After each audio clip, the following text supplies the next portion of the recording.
I'd like to call to order the regular meeting of the Peabody City Council. City Council will convene on Thursday, June 24th, 2021, to hold a regular meeting at 7:30 for the purpose of discussing any and all business, including both in-person participation and remote participation, in accordance with Chapter 48 of the Massachusetts General Laws and pursuant to the Act extending certain COVID-19 measures with provisions relating to open meeting law. This meeting of the City Council will be conducted via in-person participation as well as by remote participation. Real-time public comment during public hearings can be addressed to the Peabody City Council using the Zoom meeting platform for remote access. Users may view the meeting and make a comment or question to the chair via the audio option. This meeting is being televised live by Peabody Access Television on Comcast Channel 9 and on RCN channels 15, 614, and 1161, as well as being recorded by our City Council stenographer. Let us all rise for a moment of silence.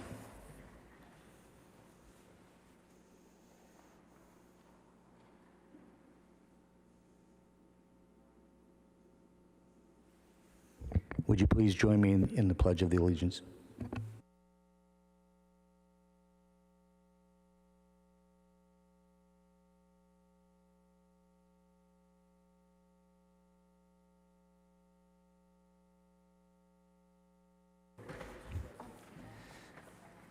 On the motion, all in favor? Any opposed? It's a vote.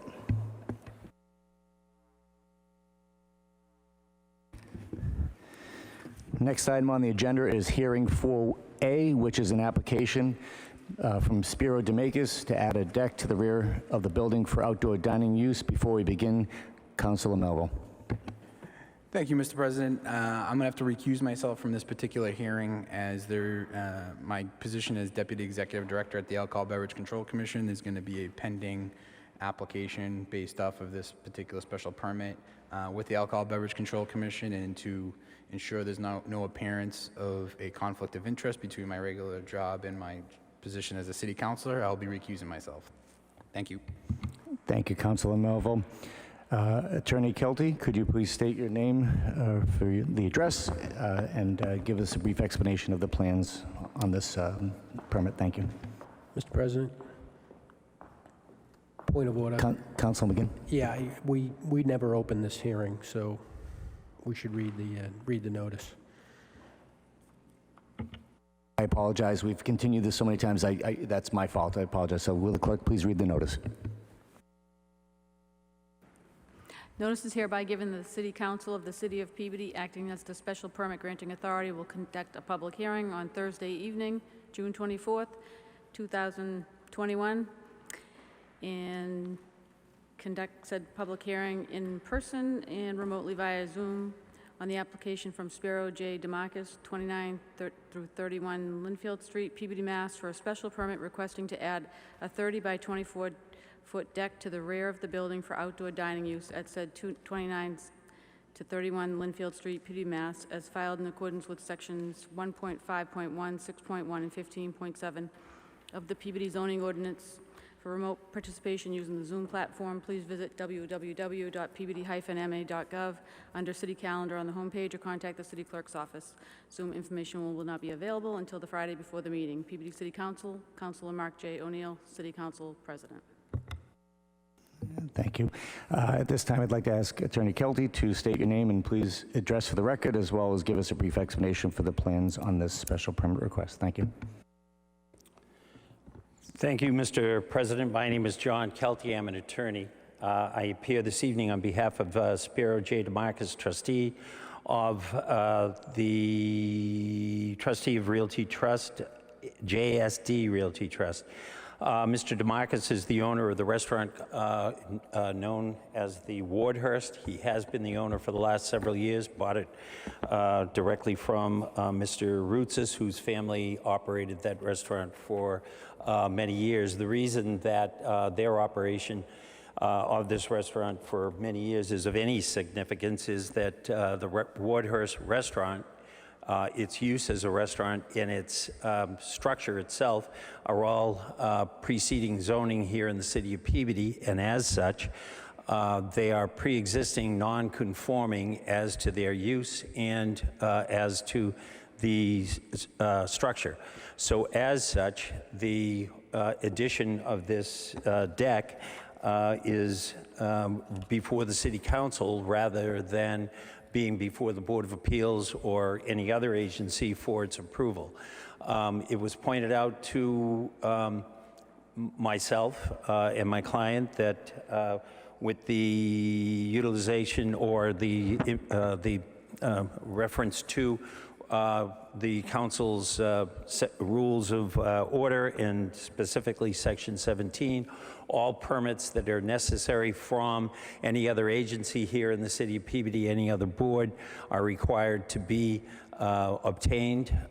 This permit needed a description change from the licensing board that was presented, and I believe a letter has made the council from the licensing board clerk, Darrell McCarthy, and she has indicated that the board has approved the deck even without it having been built, and as such, that's why Councilor Melville has recused himself. We have completed that aspect. We are before the City Council. We did react and respond to communications that were provided to the City Council by certain neighbors. Most notably, our neighbor to the right or to the east. My client has met directly with that neighbor and has assured him that any condition that he would see fit to be placed on the permit, my client would adhere to, and we have made amends with our neighbor and are hopeful that the board would grant our request for this deck this evening. There are approximately 24 seats on the deck. There is no access from the deck to the deck from the parking lot. There will be no entertainment on the deck. There will be no outdoor music. The lighting will be via 2 lights that are currently on the building. They are laser-type lights, LEDs, and there will be string lighting similar to what we've seen in some of the other outdoor restaurant experiences here in the city. Councilor McGinn has several conditions which I think that he will be presenting to the council, and we are amenable to each of them. There is one condition that probably needs further discussion. I'd be happy to have that discussion when those conditions are presented, if they are presented to the council.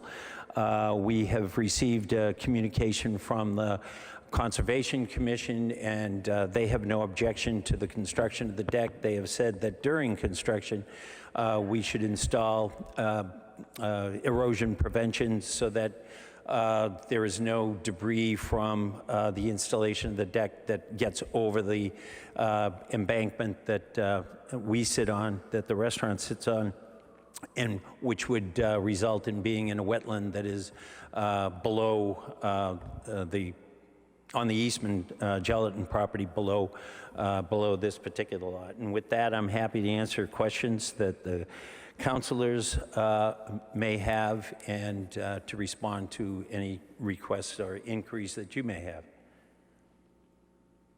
Thank you, Attorney Kelty. Are there any members of the general public who'd like to speak in favor of this application at this time?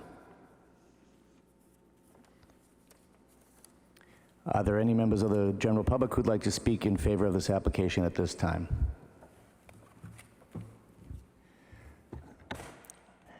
If there are any members of the general public who are on Zoom, if they could please raise their hand so that we can make sure that we hear your voice on this application. Seeing no one at this time, Councilor McGinn. Thank you, Mr. President. Under suspension of the rules, move to receive item 8H and late communication 3 and refer to this hearing. So moved. On the motion, all in favor? Any opposed? It's a vote. Thank you, Mr. President. So I've been in contact with the applicant's attorney, Attorney Kelty. In your packet, you're going to see a communication from Attorney Kelty, which this council received on May 27th. This is a response from the applicant to a number of issues I had identified to the applicant's attorney on April 3rd. And these included departmental responses from the Conservation Commission, the Fire Department, and the Collector's Office. Requests for clarification on items that were left blank on the application or for which ambiguous information was provided on the application. Questions regarding compliance with parking requirements of the zoning ordinance. A memorandum from Community Development on this matter, and information concerning regarding abutter concerns. Excuse me, Councilman McGinn. I made a terrible mistake and did not ask for any members of the general public who'd like to speak in opposition of this application. So if you would mind, just wanted to, sorry to interrupt. Are there any members of the general public who'd like to speak in opposition of this application at this time? Once again, any members of the general public who are on Zoom, if you would raise your hand so we can make sure we recognize you for this. Seeing no one, once again, sorry, Councilman McGinn, back to you. Thank you, Mr. President. So regarding the input from the Collector's Office, with respect to that matter, the collector had indicated that there was some outstanding taxes, not for this parcel, but for another parcel owned by the applicant. And I hadn't really planned to address that tonight because I was relying on the communication from Attorney Kelty that I referred to a moment ago, which you have in your packet, which indicated that those taxes had been paid. I found out just today that that actually was not the case, and given those circumstances, I want Attorney Kelty to address the disconnect there. The taxes that are outstanding are still outstanding. There was a sale of property at 8 Bourbon Street. That is the area that the property where the taxes are unpaid. It is not the taxes for this particular property. The closing at 8 Bourbon, Mr. DeMarcus is selling the building at 8 Bourbon Street to a third party, and the expectation was that that closing was going to happen in April. It did not. It would appear now that it may not happen. It may not happen until even September. But when I noted to the client that I had thought they were paid and that it turns out they are not, he informed me that they can be paid and will be paid with or without the closing by the end of July. Business has been off here, but also with respect to 8 Bourbon Street, in anticipation of the sale, some of the tenants have moved out intentionally in anticipation of the sale, and so rent revenues and the like have been down there as well. It was the hope that closing would take place and real estate taxes would be paid, caught up with at the closing. Closing didn't occur when it was supposed to, and now my client says with or without the closing having occurred, he will pay those taxes before the end of July. Thank you, Attorney Kelty. So this property is located in an R1A zoning district. I've also been in contact with a number of the neighbors, and the initial feedback from the neighbors was, frankly, pretty strong opposition to the proposed deck. And councilors have seen communications from the abutters stressing that opposition. However, the current sentiment from the abutters, and I've spoken to most of them, is that the deck could be allowed to go forward if properly conditioned. So that is my intention. There had also been some question as to whether zoning section 5.4.6 should apply to this proposal. This should be fresh in everybody's mind, since we spoke about that earlier this evening in Industrial and Community Development. The guidance from the city solicitor in a communication previously received and referred to this matter is that zoning section 5.4.6 does not apply to this matter. As Attorney Kelty indicated, the Rule 17 issue has now been satisfied. The licensing board approval was needed for this deck, and late communication 3 is a confirmation from the licensing board that their approval's been obtained. So with that, Mr. President,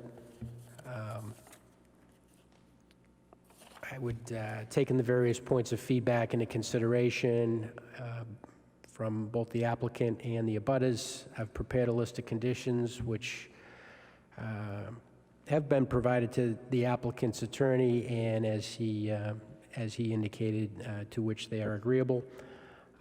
With these conditions, I do support the application, and at this time, I defer to other councilors. Thank you, Mr. President. Thank you, Councilor McGinn. Are there any questions or comments from councilors at this time? Councilor Rosadone. Thank you, Mr. President. Through you to Attorney Kelty. Regarding the taxes, how past due are they, and what is the dollar amount? Amount today is 25,000 Mr. and President? change. Mr. And President? 4 quarters. And 4 quarters. Okay, thank you. Councilor McGinn, do you have clarification? Yeah, thank you, Mr. President. $24,466.66. Thank you, Councilor McGinn. Councilor Rosenthal, you still have the floor. Thank you. That was my question, is how delinquent. Thank you. Thank you, Councilor Rosenthal. Any other comments or questions from fellow councilors? Councilor Manning Martin and then Councilor Shrest. Thank you, Mr. Chairman. Without hearing the conditions prior, I just have, they may be covered. My issues may be covered in the list of conditions, but I'm not aware of them because they haven't been shared yet. So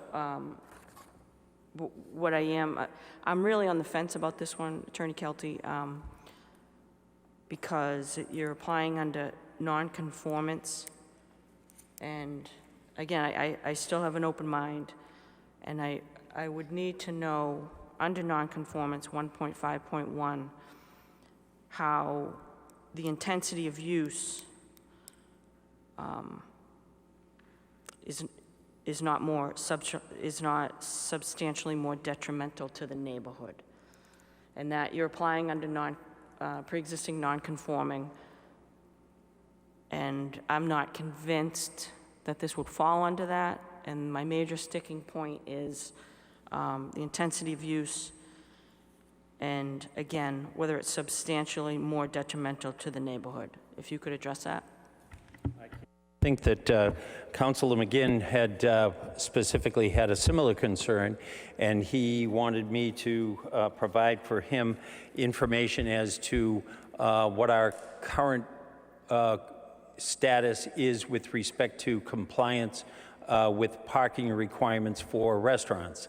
And I did provide that information to the councilor, and we do not drop below, even with the addition of the deck. I believe it's 2 spaces we lose as the result of the deck. And then, of course, when we abandon the outdoor dining that's currently there, we'll recoup all the spaces that we've lost with that outdoor dining. So we will not drop below the requisite number of parking spaces.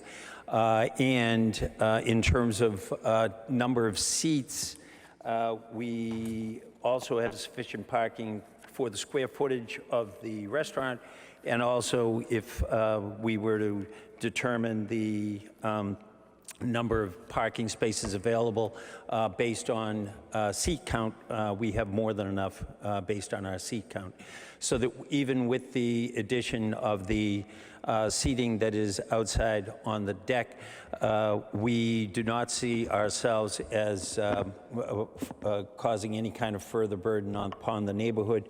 One of the conditions and one of the items that our neighbors have had discussions with Spiro DeMarcus and John McDonald, the manager, has been to replace fences on both sides of the property, and we've agreed to do that, and we think that that also goes to the issue of being no more non-conforming, no further non-conformance with the replacement of those fences on either side. And that's the only item that I wanted to discuss was, I believe that the condition that these fences be made of wood is going to be set forth in one of Councilor McGinn's conditions. And my client has discussed wood and vinyl with our neighbor on the easterly side, and the neighbor would accept either. He's seems principally glad to get a new fence, and given the cost of lumber these days, my client would like to, and it is falling. The price of wood actually went up about 400%, and more recently it's dropped by another 40%. So it could be that at the end of the day my client would opt, but he would not, it would be his personal preference that it be his choice as to and work that with his neighbor rather than the city council dictating the type of material that's used on those fences. Okay, thank you. And I do appreciate the petitioner working things out with the neighbors in advance. And I know that that is what has been going on for the past couple months, which is why this was postponed for some time. So I do appreciate the work that's been done.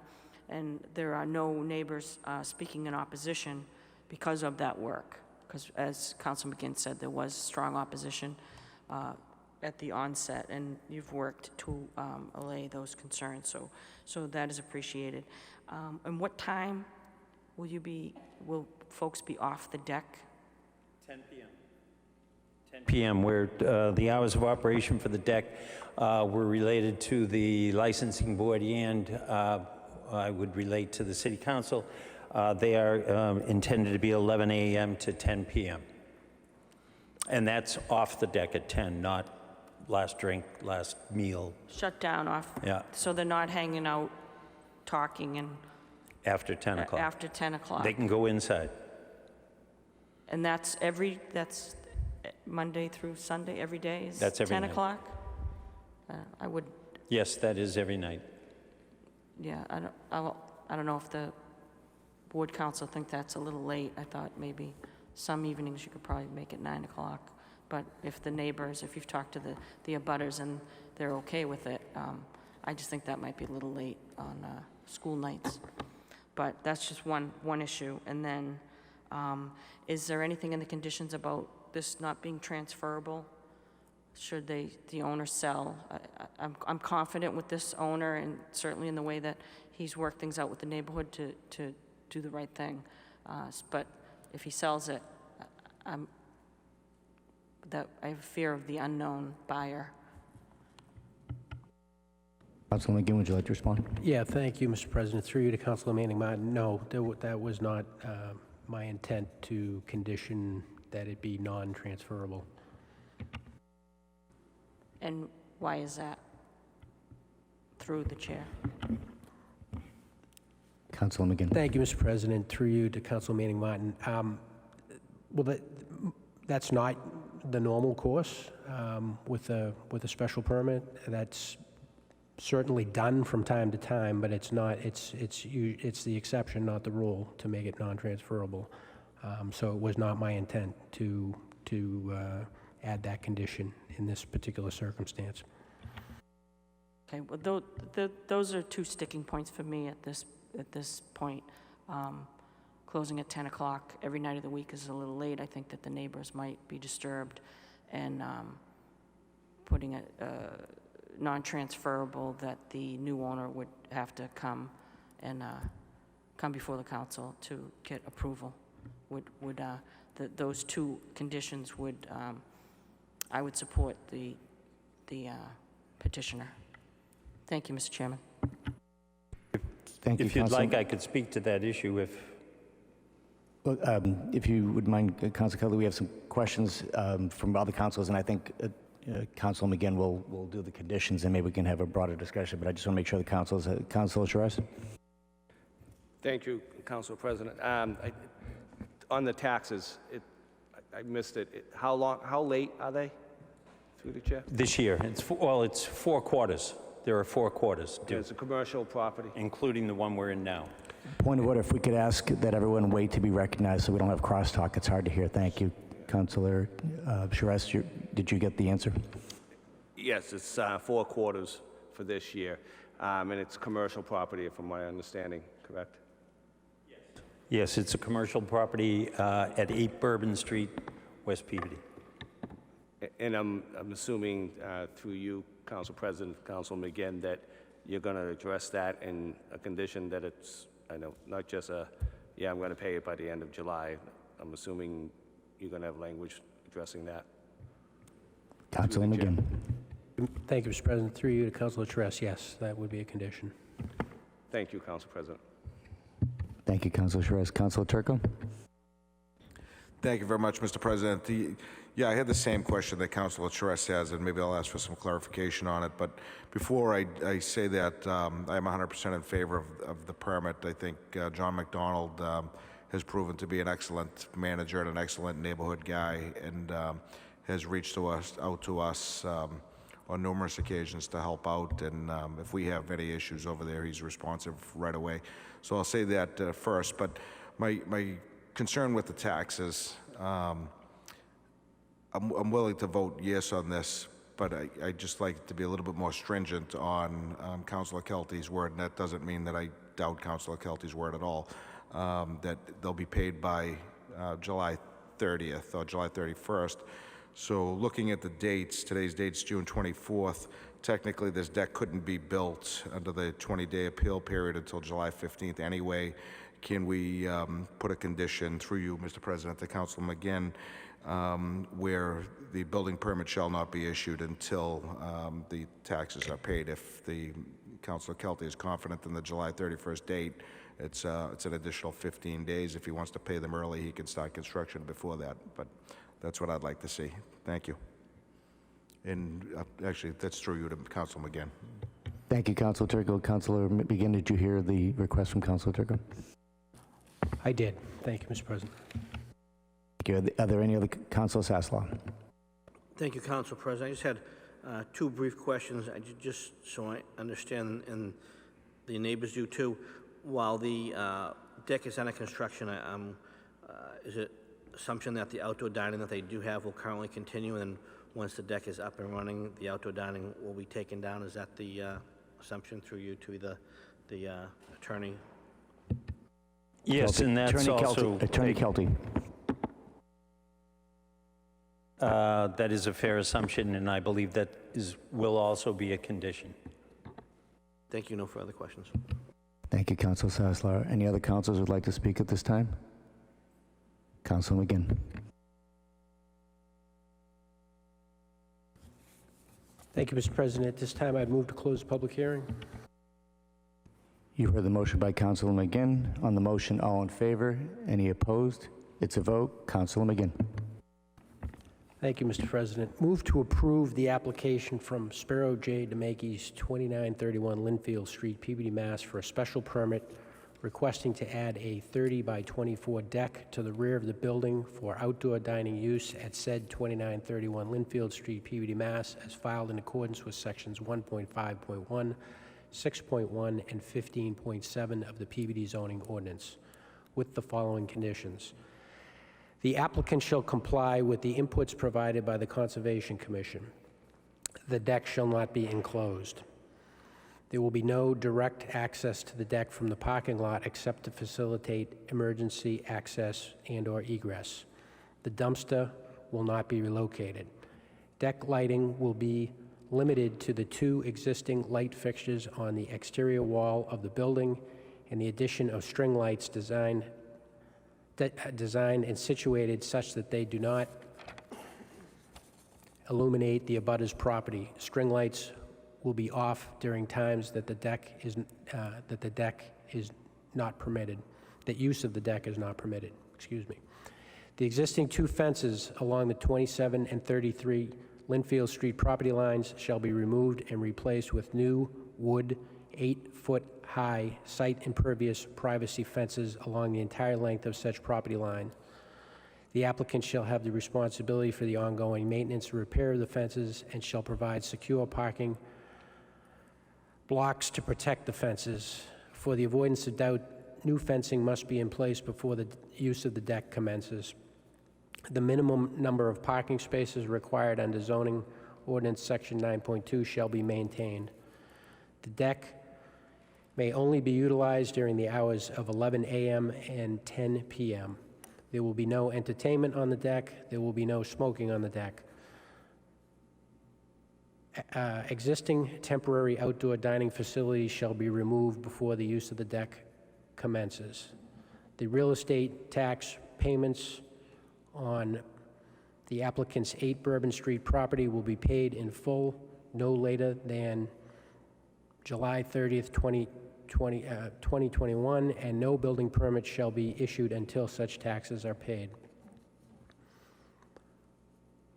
This permit shall not automatically renew and shall require an appearance before the special permit granting authority should ownership of the property change. So moved. You've heard the motion from Councilor McGinn. On the motion, is there any discussion? Hearing none, roll call vote, please. Councilors Gould. Yes. Manning Martin. Yes. Sasslaw. Yes. Welton. Yes. Charis. Yes. McGinn. Yes. Matsoulis. Yes. Turco. Yes. Rozignol. Yes. O'Neill. Yes. Motion carries 10-0. Congratulations. Thank you, councilors.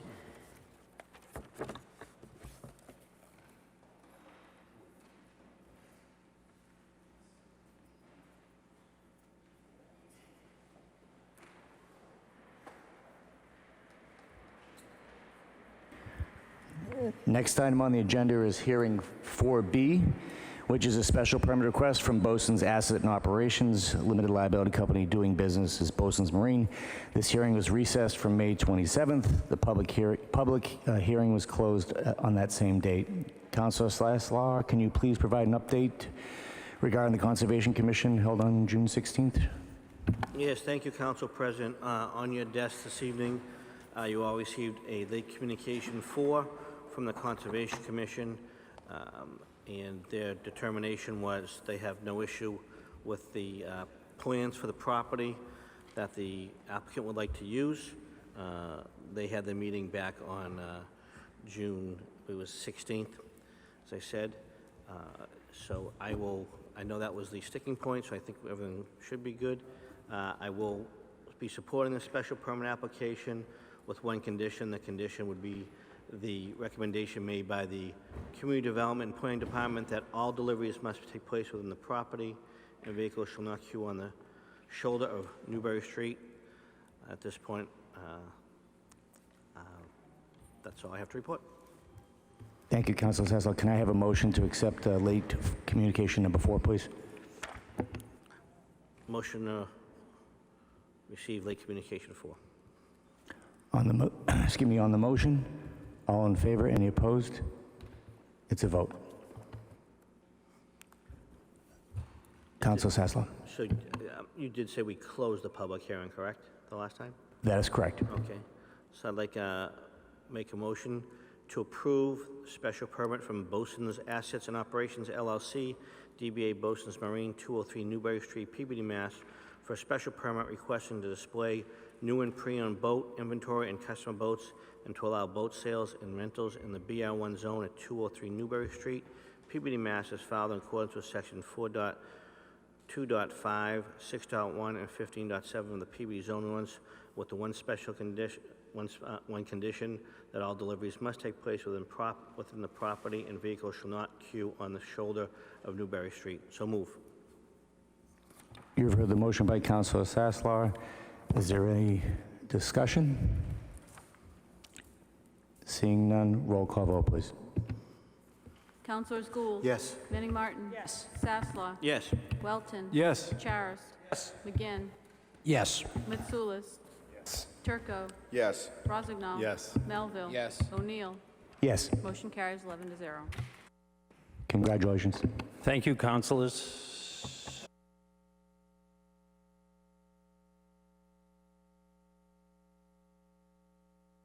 We'll now move to hearing 4C, which is an application from Silver Car Incorporated. The clerk will please read the notice.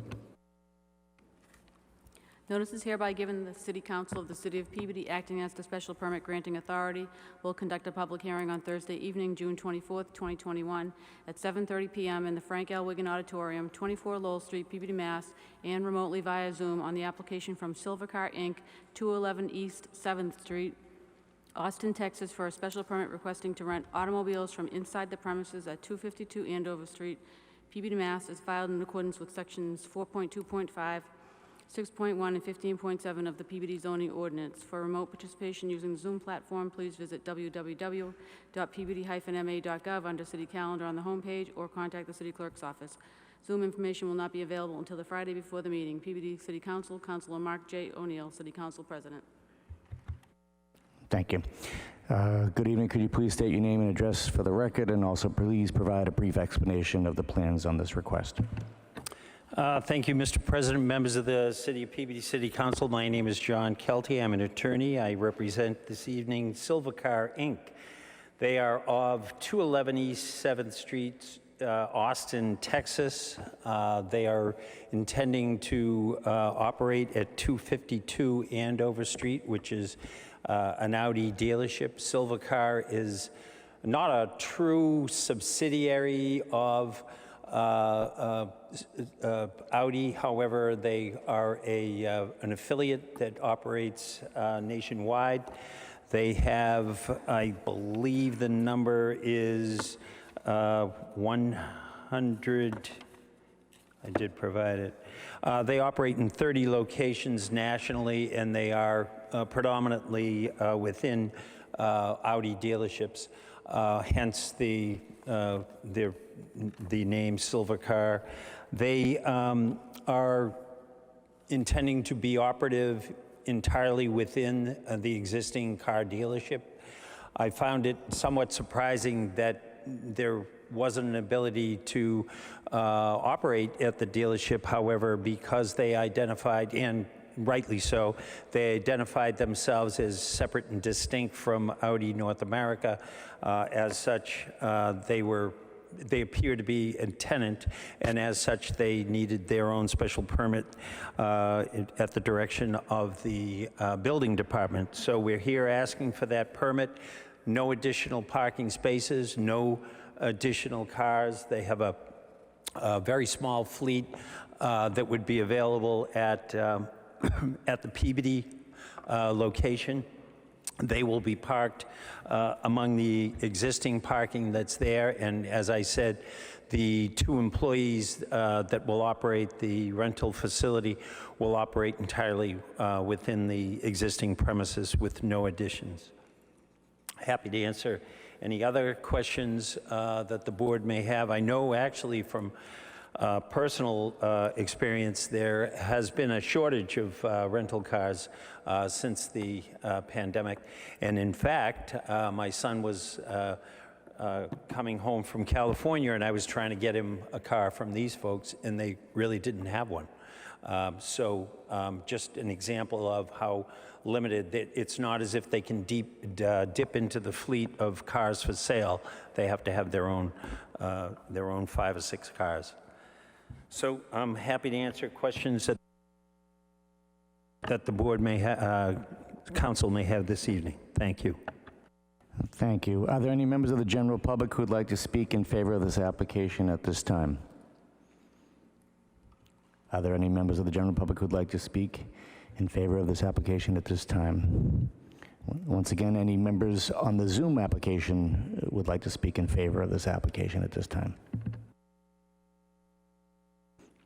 Are there any members of the general public who would like to speak in opposition of this application? Are there any members of the general public who would like to speak in opposition of this application? Once again, for anyone on the Zoom, if you could just raise your hand and we could recognize you. Seeing no one, Councilor Mitsoulas.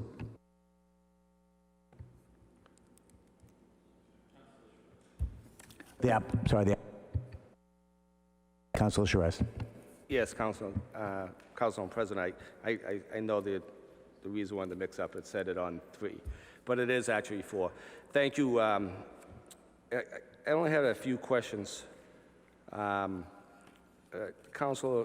Kelty, you said there's 5 cars that's going to be designated as rental vehicles. Am I correct? I'd say that, yes. Yep. And you said that in the I mean, application. on a given occasion. Attorney Kelty, because of please wait so we can all have crosstalk. I'll recognize you. Councilor Charest has a question. Councilor Kelty, thank you. Given occasion, because of returns and outgoing, there could be 8 vehicles, at a time. But what I was trying to suggest is it's not as if they are taking from the fleet of cars that's there for sale. There will be specific rental cars. Thank you. And so their own cars are not using the fleet from the sales of the cars on Audi? That's correct. That's correct. They happen to be Audis, though. Thank you. And it's kind of pretty straightforward. They're understanding that it's a little different, I guess, that they operating, almost leasing a spot from the dealership to operate their business, and both of them needing special permits. They're understanding that any kind of problems with one could cause a problem with each other. Yes, I can make sure that they understand that, yes. I have no other questions. Again, it's pretty straightforward. They're looking to operate a rental car business, limited amount of vehicles, 5 to 8, with no additional parking spots given or asking for to be designated in the plan that was proposed earlier for the car dealership. So I have no problems with this. Open it up to the rest of the council. Thank you, Councilor Charest. Are there any other councilors who'd like to speak on this matter? Councilor Saslam. Thank you, Council President. So I had a question. So it said 5 cars will be parked at the property, but you'll probably have a rotation of 8 or 9 cars. The additional cars, have they made arrangements for parking for those or storage for those, and where will those be located? They'll all be located on the lot. There's no additional pavement being proposed. You probably recall this matter borders on a vegetated wetland, so there's no desire for these folks to add any pavement for their vehicles. So they would share, in general, they would share the parking lot, which is already developed by the Audi dealership, and they're not really discernible in terms of their brand new vehicles too. I was told when I had an interest in leasing, it's usually an A4 that is the standard car that they offer. And I have to ask this just because it's in the narrative. It says rentals will have designated spaces within the facility and will rent primarily to Audi clientele, but rentals to the public are available from Silvercar at this location. Usually when I think of a high-end auto dealership, and I think Audi would be considered that, when you go in and you have a repair, they give you maybe a loaner for the day or something. Any reason why it says, why they're going to rent primarily to Audi clientele? And do you own Audi, Jack? I was told, no, I don't. But I was told that they end up doing business predominantly with Audi customers who are predominantly Audi owners. They provided that information. I then, for personal reasons, I did inquire as to the, can the public, and they said, oh, certainly, yes. But as it so happens, they usually end up renting to owners of Audis. And the repair cars are a different fleet. That's not these cars. Thank you. I have no further questions. I will be supporting the application tonight. Thank you. Thank you, Council Sasla. Any other councils want to speak at this time? Council Shrest. At this time, I'd like to close the public hearing. You've heard the motion. All in favor? Any opposed? It's a vote. Council Shrest. Thank you, Council President. I'd like to make a motion to approve application from Silver Car, Inc., 211 East 7th Street, Austin, Texas, for a special permit requesting a rental of automobiles from inside the premise at 252 Andover Street, Peabody, Mass., as filed in accordance with Section 2.4.2.5, 6.1, and 15.7 of Peabody Ordinance, zoning ordinance. So move, with all papers in order. You've heard the motion from Council Shrest. Any discussion? Hearing none, roll call vote, please. Councilors Gould. Yes. Manning Martin. Sasslaw. Yes. Welton. Yes. Charis. Yes. McGinn. Yes. Mitsoulas. Yes. Turco. Yes. Rossignol. Yes. Melville. Yes. O'Neill. Yes. Motion carries 11-0. Thank you, councilors, and have a nice evening. Congratulations.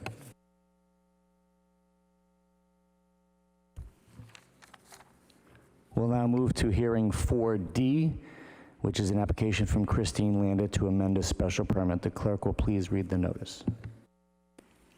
Notice is hereby given that the City Council of the City of Peabody, acting as the special permit granting authority, will conduct a public hearing on Thursday evening, June 24th, 2021, at 7:30 p.m. in the Frank L. Wigan Auditorium, 24 Lowell Street, Peabody, Mass., and remotely via Zoom on the application from Christine Lander, 76 Glenway Avenue, Peabody, Mass., for a special permit requesting to amend Special Permit 29, 2019, to allow for an additional 2 chairs to the existing hair salon and to expand into the adjacent space to allow for the use of a medical spa, and a basic spa for use is allowed under a cosmetology license, such as, but not limited to, basic esthetician services, facials, electrology, massage therapy, soothing sessions, Botox, microblading at 99, also known as 101 Lynn Street, Peabody, Mass., as filed in accordance with Sections 4.2.5, 6.1, and 15.7 of the Peabody zoning ordinance. For remote participation using the Zoom platform, please visit www.peabody-ma.gov under City Calendar on the homepage, or contact the City Clerk's office. Zoom information will not be available until the Friday before the meeting. Peabody City Council, Councilor Mark J. O'Neill, City Council President. Thank you. Is the applicant here this evening? Thank you. Could you just please approach the podium and state your name and address for the record, as well as information on what you're trying to accomplish?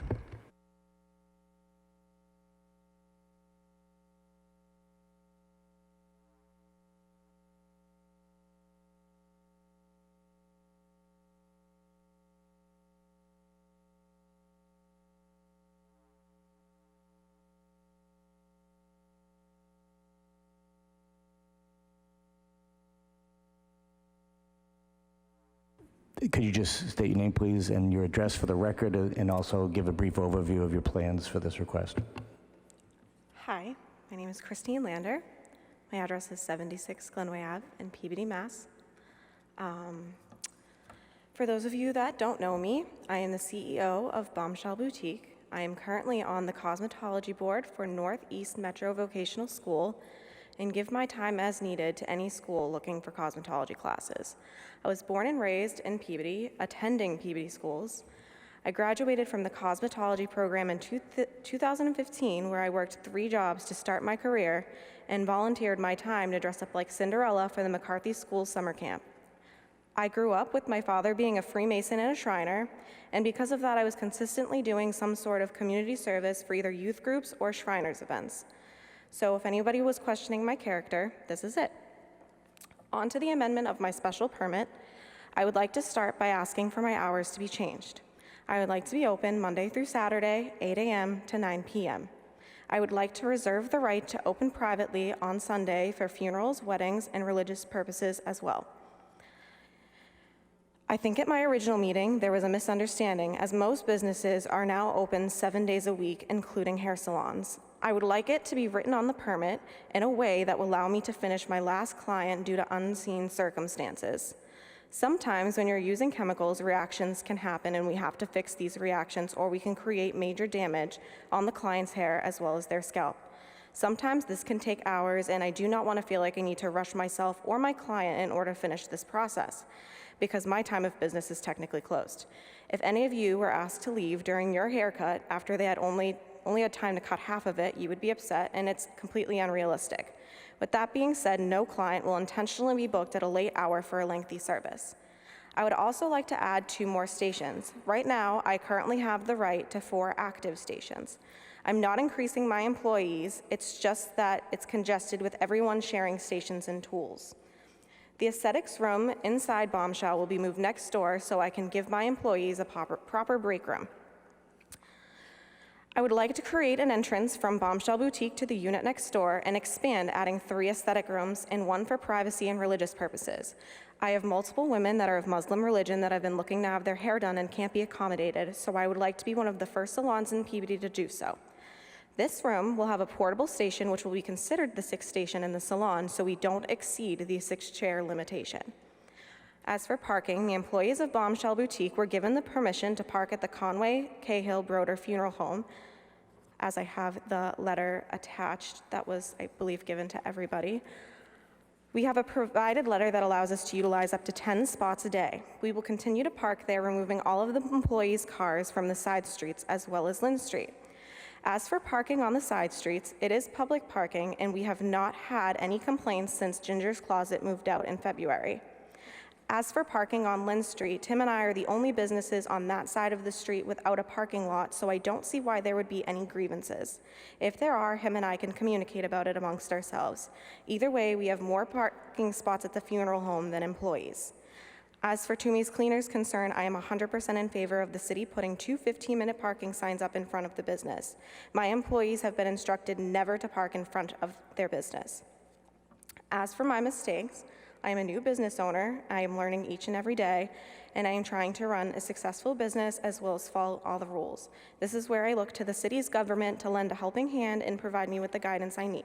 I look forward to any guidance the city council can give me. Thank you. Are there any members of the general public who would like to speak in favor of this application? Are there any members of the general public who would like to speak in favor of this application? Hi. Could you please sir, could you please state your name for the record and address? Yeah, I'm Tim Hallinan, better known as Tim the Barber. And over the years, many of you city councils, school committee, and come to my shop. Mayor Teresian, Mayor Bonfanti, Mayor Betancourt. As a matter of fact, I still have the article in the Sale News from years ago saying if you want to be mayor of Peabody, don't campaign, just go to Tim's for a haircut. I still got that. But I'm here tonight to support Christine. She came to me about 1.5 years ago, wanted to open a beauty shop. Perfect. Barber shop, beauty shop together, great combination. Came to an agreement. She put a lot of money, effort, and time into it. Impressive place when it was done. She's done very well. But it was brought to my attention just recently, there was a notice delivered to the residents of Coolidge Ave and Winnegans Ave, and took me by surprise, to say the least. Especially the article that said 24/7, that you wanted to stay open 24/7. I'd never seen that before. And then 14 to 18 customers at once. Number one, I wouldn't allow anybody to rent a place from me to be open 24/7 because the neighbors would object. If 14, 18 people in that place, it's not going to work. And of course, there was always trouble with parking. But she went to the trouble to get parking off-site for her staff. And I think that will help. Number one, her staff is working on staggered. They will not be there all at once. Some come in the morning, some come in the afternoon, and that mitigates the parking also. I've been in my shop for 55 years. And over those years, We've had 2 pharmacies, Toomey's Cleaners, Public Warehouse, the Donut Barn, the busiest video store you ever saw, Charlie's Market, very busy, always have trouble with parking. But you know, we're all busy, we all got along, but parking is always a problem in older areas of cities in Eastern Mass. We can't get away from it. But you know what? In the long run, it always works out. So I'm going to leave it to the infinite wisdom of the city council to grant her whatever you guys want. And I'll put my faith in you guys. And that's all I got to say. Thank you, Mr. Hallinan. Anyone else would like to come up and speak? Once again, please state your name and address for the record.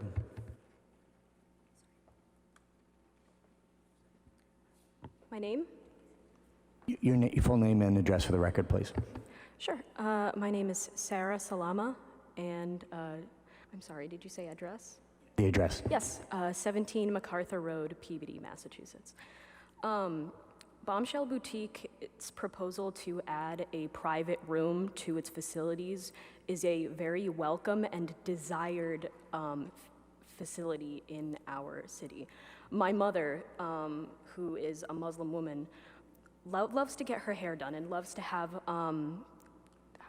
go out and get a makeover, get a pedicure, get a manicure, but unfortunately, our religion demands that she cannot be seen by any non-blood relatives who are male, and in a public space, creating a private room for something like this is something that a lot of Muslim women living in this city and also in neighboring cities would find extremely useful and attractive for them to come to, because lots of women love to get their makeup done, they like to get their hair done, and having something in this community for them specifically would be an incredible milestone for the city to have, not just for Christine, obviously, but for anybody here that would be looking for that privacy. We would love to have a place here closer to us where we could support a local small business who has her own really wonderful rapport with lots of community members and plenty of services to provide, but also with the support of a privacy room so that they can enjoy those services. My sister is also a client. I am a client. My mother is a client. She has really, really enjoyed both having Christine as a member of the community and as a stylist. She's very good at what she does, and we really appreciate having her, and we appreciate the thought of adding this fixture to her business. Thank you. Thank you. If I can just speak really quickly on the 24/7, 365 days a week. I'm 24 years old, and I didn't go to college. All I have is my basic skills. I did not know how to write a letter properly to ask for the questions and provide me with what I needed for my business. I essentially was trying to say, I want to be able to come in so that I can service people that do need help during funerals or weddings or unexpected matters. You know, these things do happen, and I want to be able to provide my clients with that opportunity and that service. So with that being said, it wasn't in any way supposed to come off that way. If anything, it was more or less supposed to just say, hey, I'm here, I grew up in Peabody, I want to lend you a helping hand when I can. Call me, my phone's on 24/7. That's all. Thank you. Are there any other members of the general public who'd like to speak in favor of this application at this time? I'd like to ask anyone on the Zoom application if they'd like to speak in favor of this application at this time. Please raise your hand in the chat room. Once again, members on the Zoom application, if they could please raise their hand in the chat room if they'd like to speak in favor of this application. At this time, I'd like to ask if there are any members of the general public who'd like to speak in opposition of this application. Are there any members of the general public who'd like to speak in opposition of this? You may if you want to come up one at a time, and please state your name and address for the record, and if you can try to make sure you're speaking to the microphone so we can hear you clearly. Thank you. Sure. My name's Kathleen O'Leary, and I live at 34 Coolidge Avenue. It's at the far end. And I really came to speak about the street itself. I've lived there on and off most of my life, and the street has changed. We have a lot of little children now, and everyone on the street has 2 cars or maybe 3. I have 3. And most of them are SUVs, vans, or a lot of trucks. So when people are home, they're not always parked in the driveways, they're parked on the street. And even tonight when I came, because I was a little bit late, I had to be really careful going down the street because of both sides being parked, and also I have to watch for the little kids. Also, Coolidge Avenue is very accessible from Lynn Street, and a lot of people like to use it to go down to the end, and then they have access to the next 3 streets, which is very convenient. Also, we have the walking path that goes down by Spring Pond. The people come down there to park at the end at the pumping station to take their walk. And also the pumping station has large, I guess I'm going to call them tanker trucks, that come I checked today, 1 or 2 times a week to make deliveries. And when the cars are on the street, they have a really difficult time getting down. And on Monday, which is trash day, it's almost an impossibility. And the other thing is that I just worry about so many people driving up and down. I live there, so I'm very careful driving slowly down the street. But other people that don't live there zoom up and zoom down. And as I said earlier, we have a lot of little children now on the street. So when you're going down the street, you're kind of creeping down to make sure no little one is running out in the street. So I'm opposed to this only because of the people that live there. And they have so many cars, and we just really don't need any more because, frankly, there's no room for them. Okay, that's all I have to say. My thing is a safety issue. Thank you.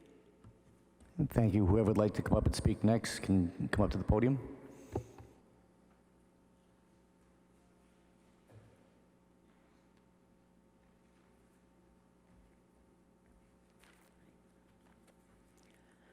My name is Michelle Adams. I'm basically here on behalf of my mother. Excuse me, can you please state your address for the record, please? Oh, I'm sorry. Michelle Adams. I'm here on behalf of my mother for Winnegans Avenue. I live at 50 Warren Street. I grew up on Winnegans Avenue. There have been children on that street for 60 plus years, always, from generation to generation. My mother's 86. She lives right at number 1. And there is a parking problem. There is, congestion on that street. It's not a big street. I understand, the employees are parking there now, which is, great that they can go to the funeral home, but what about the customers? They're all gonna be there, parking on the street. When you come down the street sometimes, there at any given time can be cars parked on both sides. It can be very difficult to maneuver, to get down, to turn around somewhere. The sidewalk in front of my mother's house already floods, so you can't get access when it's raining from the driveway to the house, and all the cars are parked out front. We have to pull up and figure out a place to, to pull over, where to get out, bring groceries in, whatever it is. It's tight there some days. It can be really a tight fit. There are a lot of small children still on the street, and the cars do come down. They don't know this. Where everybody else is pretty careful, but if you're just pulling down a street, you're not watching for little kids. One of the problems is you come out my mother's door, and they're parking in front of her house, which is legal. You can park on a, park on the street. But they're not just parking on the street, they're parking on the sidewalk, which gives my mother so much room to maneuver getting out her front door to have, instead of this much space to get by. There's no telling with, extended days, whatever, maybe a little longer hours, but then you're adding extra chairs, and there's just a serious safety problem with the parking. That is the biggest issue. I don't know, how else it can be solved or what can be done, but it's just not safe. It's not maneuverable, and I can only expect it to get worse. There's nobody, I believe, against somebody wanting to, have a business and open up and live the dream and stuff, but it's just a small place to have such a big business. But, all right, thank you.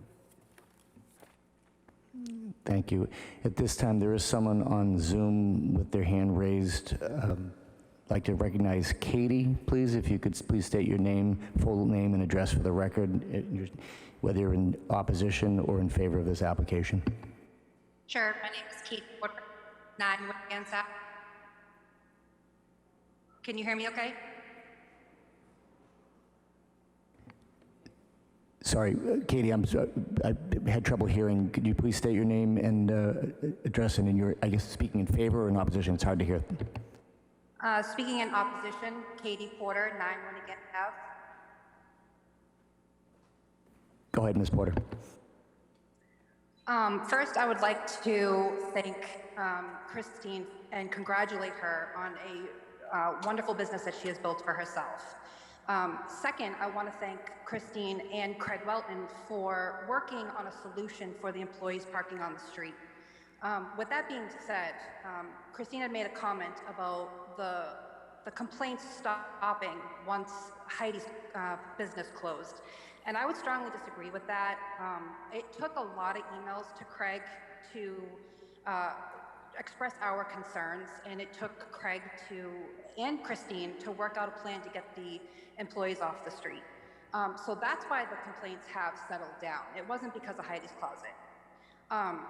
So I appreciate what Christine wants to do, and I think that it's great that she can extend her business.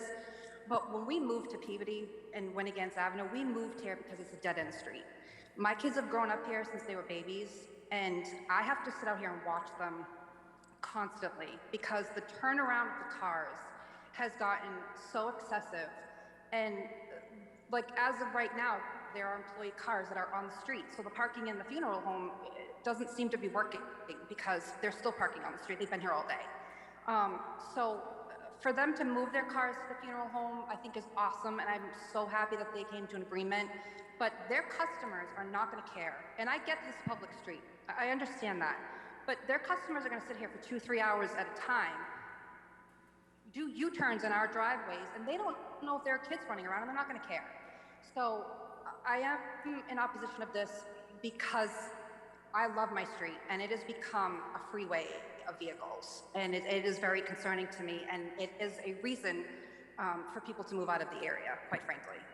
That's all I have to say. Thank you. Thank you, Ms. Porter. Are there any other members of the general public who would like to speak in opposition of this application at this time?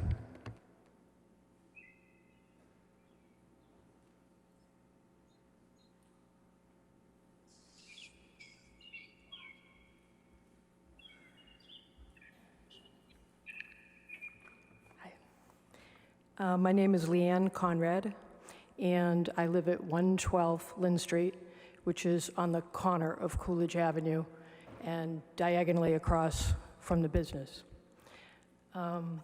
When Christine initially applied for a permit in 2019, I had no objection. I didn't attend the meeting.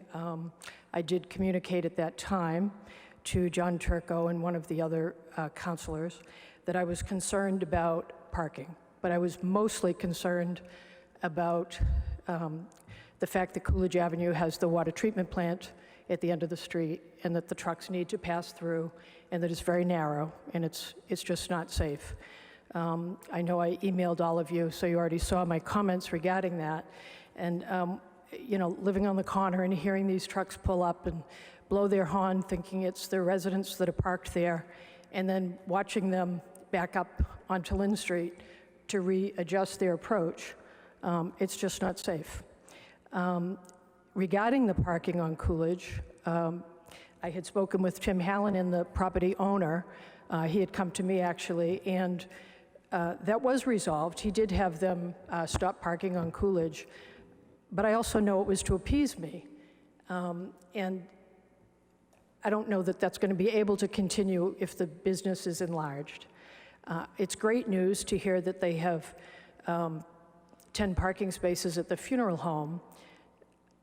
I do wonder what the residents of Rainbow Road are going to think about that, because currently the parking in the funeral home overflows onto Rainbow Road now.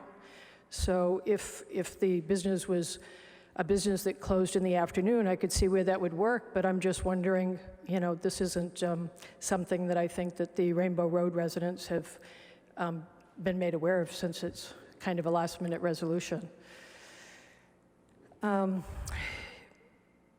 addition to the parking, I mean, my real concerns of late have been the violations.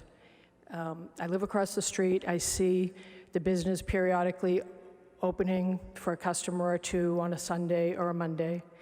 There have been nights that it's opened until 10:15 or 10:30, and I think that, Christine, you're alluding to that, you know, you can't promise that you're going to be closed on time. And to that, I would just say that hair salons in the business community, for instance, the ones in North Shore Mall, don't get to say, we're just going to stay open later. Security closes the mall and that's it. So I'm not exactly sure why this should be different. It's a BN district. I've lived here all my life, and the prior businesses, there's never been a business that required long-term parking. Everything that's been there has been a business where you're there very short term and you leave. Yes, Tim, you referred to the pharmacy and Joe's Grocer. You know, people walk to those businesses, quite frankly. The video store, the only people staying in the video store longer than 15 minutes were children. And, you know, consignment stores. Christine's website clearly shows that the most of the services that are offered are in excess of an hour, and the hour restriction is the Lynn Street parking. So there's really two issues parking. Lynn Street is restricted, and it's being overstayed on a regular basis. It's not enforced. I've been communicating with councilors this week. I have no interest in monitoring traffic, and parking, and it's a full-time job for one of our offices. I don't know how they could do it. And then obviously the residents, and I share everybody's concern. I think it's unsafe for the young children that live in the neighborhoods, and we're really worried. It's changing the character of the neighborhood. These homes are mostly in South Peabody, 5,000 square foot lots. Most of the homes don't have garages. There are residents all parking on the street in the evening when they come home, but when the business was parking on Coolidge Ave, people were coming home and didn't have any parking. We all know it's public parking and that we don't have a say in that, but this is a special permit. This isn't a right to have a business in a neighborhood. We should have some say in that. And my most extreme example of the violations is really what I wrote in my email, that last Saturday, the salon was open at 2 a.m. I know that you had closed prior to even your usual closing time, and then opened sometime in the late evening and was still there at 2 in the morning. I was awakened to people talking and jostling outside at their cars, and that's how come I saw your business open. I think it's just outrageous.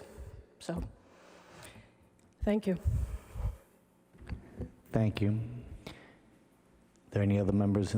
We have a couple people on Zoom, so if you'd like to come up and speak, please do so.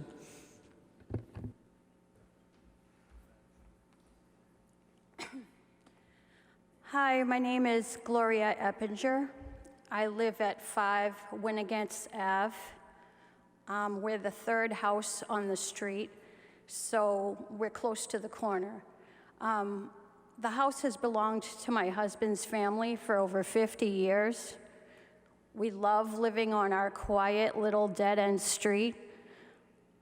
Over the last 5 years, and now more recently, more traffic's coming into our street. The reason I wanted to come, because I'm concerned about safety. That intersection right there, people are constantly trying to blow the light both ways. So you're getting people coming out of County Street, you're getting people going down Lynn Street both ways. People are pulling in and out of Winnegans and Coolidge. There's already a congestion there. And I noticed when I pull into my street sometimes, somebody else who's trying to come out has to back up because there's cars on the left, there's cars on the right. This is like a new thing. And also, I'm really concerned about the children, as the caller mentioned, because my granddaughter and the kids next door and across the street are all small children. And they have a basketball hoop, and sometimes they're playing in the street or on the sidewalk, and cars are whipping in really fast and don't realize that these children are crossing the street. So it's like, to me, it's like an accident waiting to happen. I'm in opposition of this, and that's all I really want to say. Thank you. Thank you.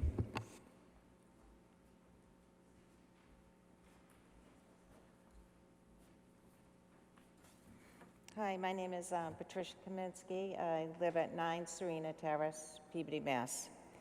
Thank you to the council for allowing me the opportunity to speak.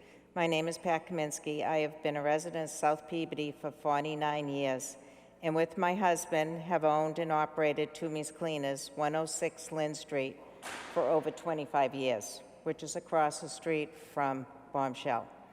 This area of Lynn Street, south of County Street, currently supports 14 businesses, not inclusive the 7-Eleven Plaza on north of County Street, with only 11 street parking spaces. Nearly all of the businesses have had a history. Occupied these buildings have been those with quick customer turnaround. My store customers are only in for 5 to 10 minutes. 1 or 2 at a time. The daycare center, formerly Easton Bank, Tim's Barbershop, the medical building, which does have some off-street parking, and those that have previously occupied 101 Lynn Street have all been able to coexist without issues for many years with a high customer turnover. Recently, the addition of Bombshell Boutique has created strain on available parking. Patrons of the boutique recently parked for multiple hours, including employees who often utilize the on-street parking, even though arrangements have been made at Conway Funeral Home. Very often, patrons and employees of Bombshell have parked directly in front of my store for several hours. I will watch them park the car, cross the street, and not return for 3 or 4 hours. I have routinely fielded complaints from customers that have been able to find parking, which was prevented from stopping and slowed our return of normal following COVID, which has significant economic impact on our business.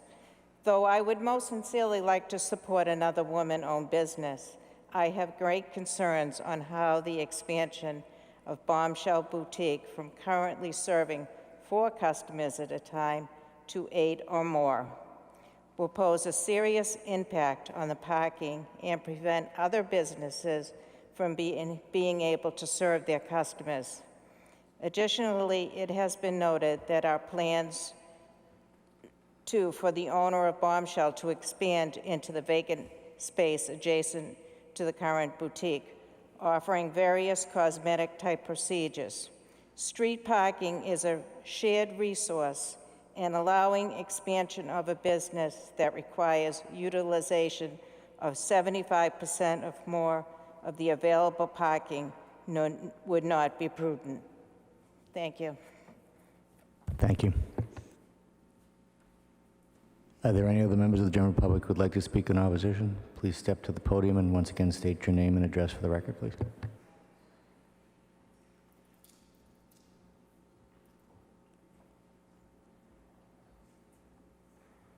Good evening, councils. It's great to see you all here live and in person. My name is James Coughlin. I live at 105 Lynn Street in South Peabody. Number one, this is the first time I've ever seen Christine. She has never come around to introduce herself to the neighbors, and I am a direct abutter to Christine and her business. And we suffer much parking problems due to her customers and her employees. Many times they encroach upon my driveway and make it difficult for me to back out or drive into my driveway at times. And the parking issue has been historic there for the past many years. I've lived at 105 Lynn Street for 38 years now, and I've had to endure several businesses that had problems. However, they always came to us and asked if there was a problem with our operation of the business. And the lady across the street, Mary, who ran the donut barn, she knew that her customers would sometimes park in my driveway. So she'd come over at night with a bag of donuts for my kids and say, "Here, we're sorry about the problem parking." Then we had the video marquee. And at 6 o'clock on a Sunday night, when you return your movie, there's a fee. If you don't, you got a late fee. So they charge you the next day. So 99% of the time on Sunday nights, you probably weren't going to get in or out of my driveway because of all the late fees that people wanted to pass off. And when the Charlie and Joe's Market was there, it was a very neighborly neighborhood. I am a neighbor. My house is the second house, and it's a residential neighborhood. I'm not in a commercial or a business area. I'm not zoned for business. I'm a resident, okay? So, and many of my other neighbors have had the same problem with the parking. But it's inconsistent and inconvenient people who park in front of my driveway, okay? And my other neighbors who I've spoke to over the past several months have the same problem. It was inconsiderate employees parking in front of other people's houses. Maybe they have a right to do that, but it does inconvenience the residents of this area.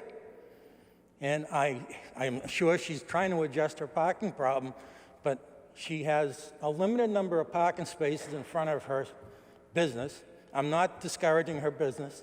I encourage people to try to make endeavors into making a living. And so I would like to say that, yes, the parking is an issue.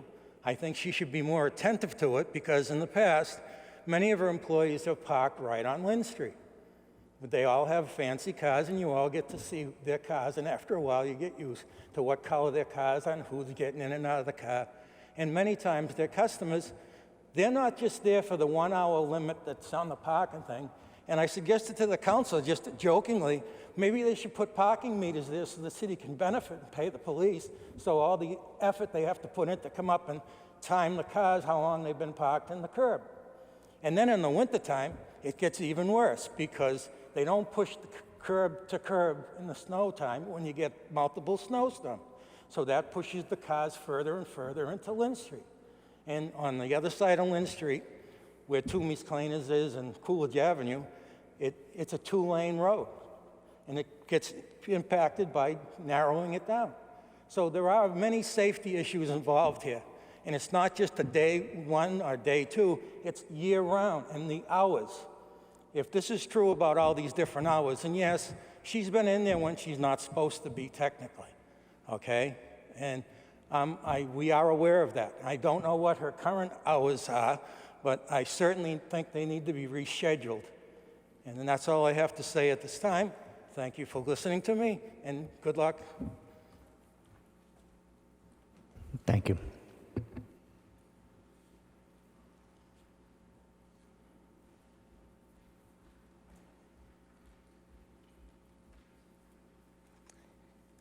Hi, my name is Amy Bro. I reside at 12 Winnegans Avenue. I've been there for 16 years now. I've been actually in front of you at one point for a Winnigan's issue. I will say that the street is narrow. Whatever it says on that paper, I will go out there with the measuring tape any day with you. It is not that wide of a road. Whatever your paper says, it's a good 5 feet shorter than that.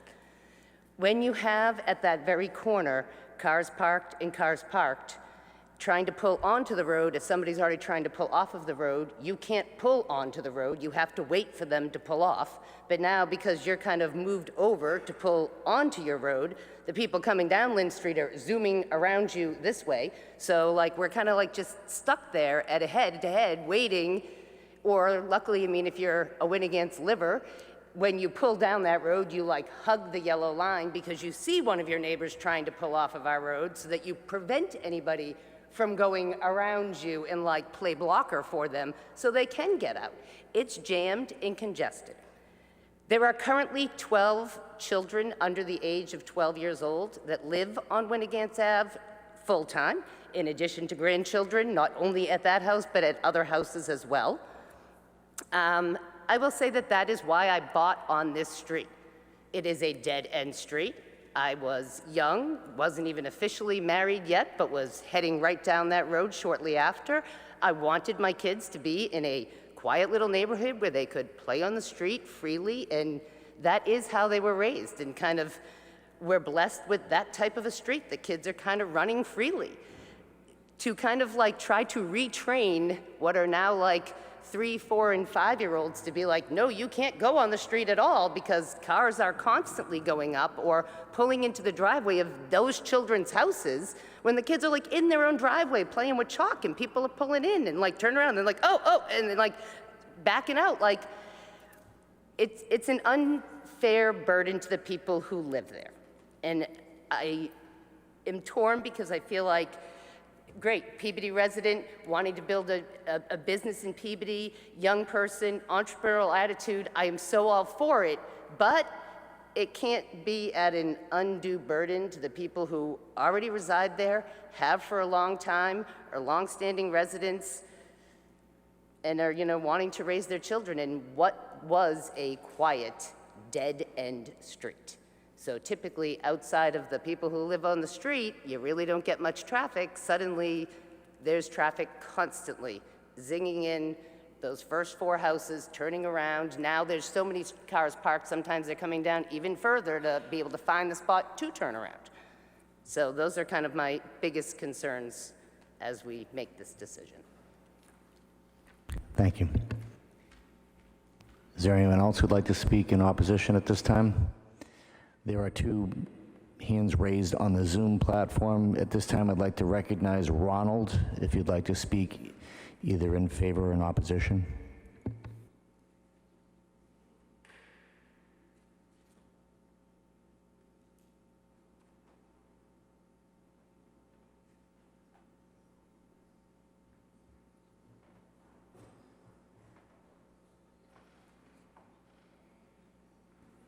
Ronald, go ahead.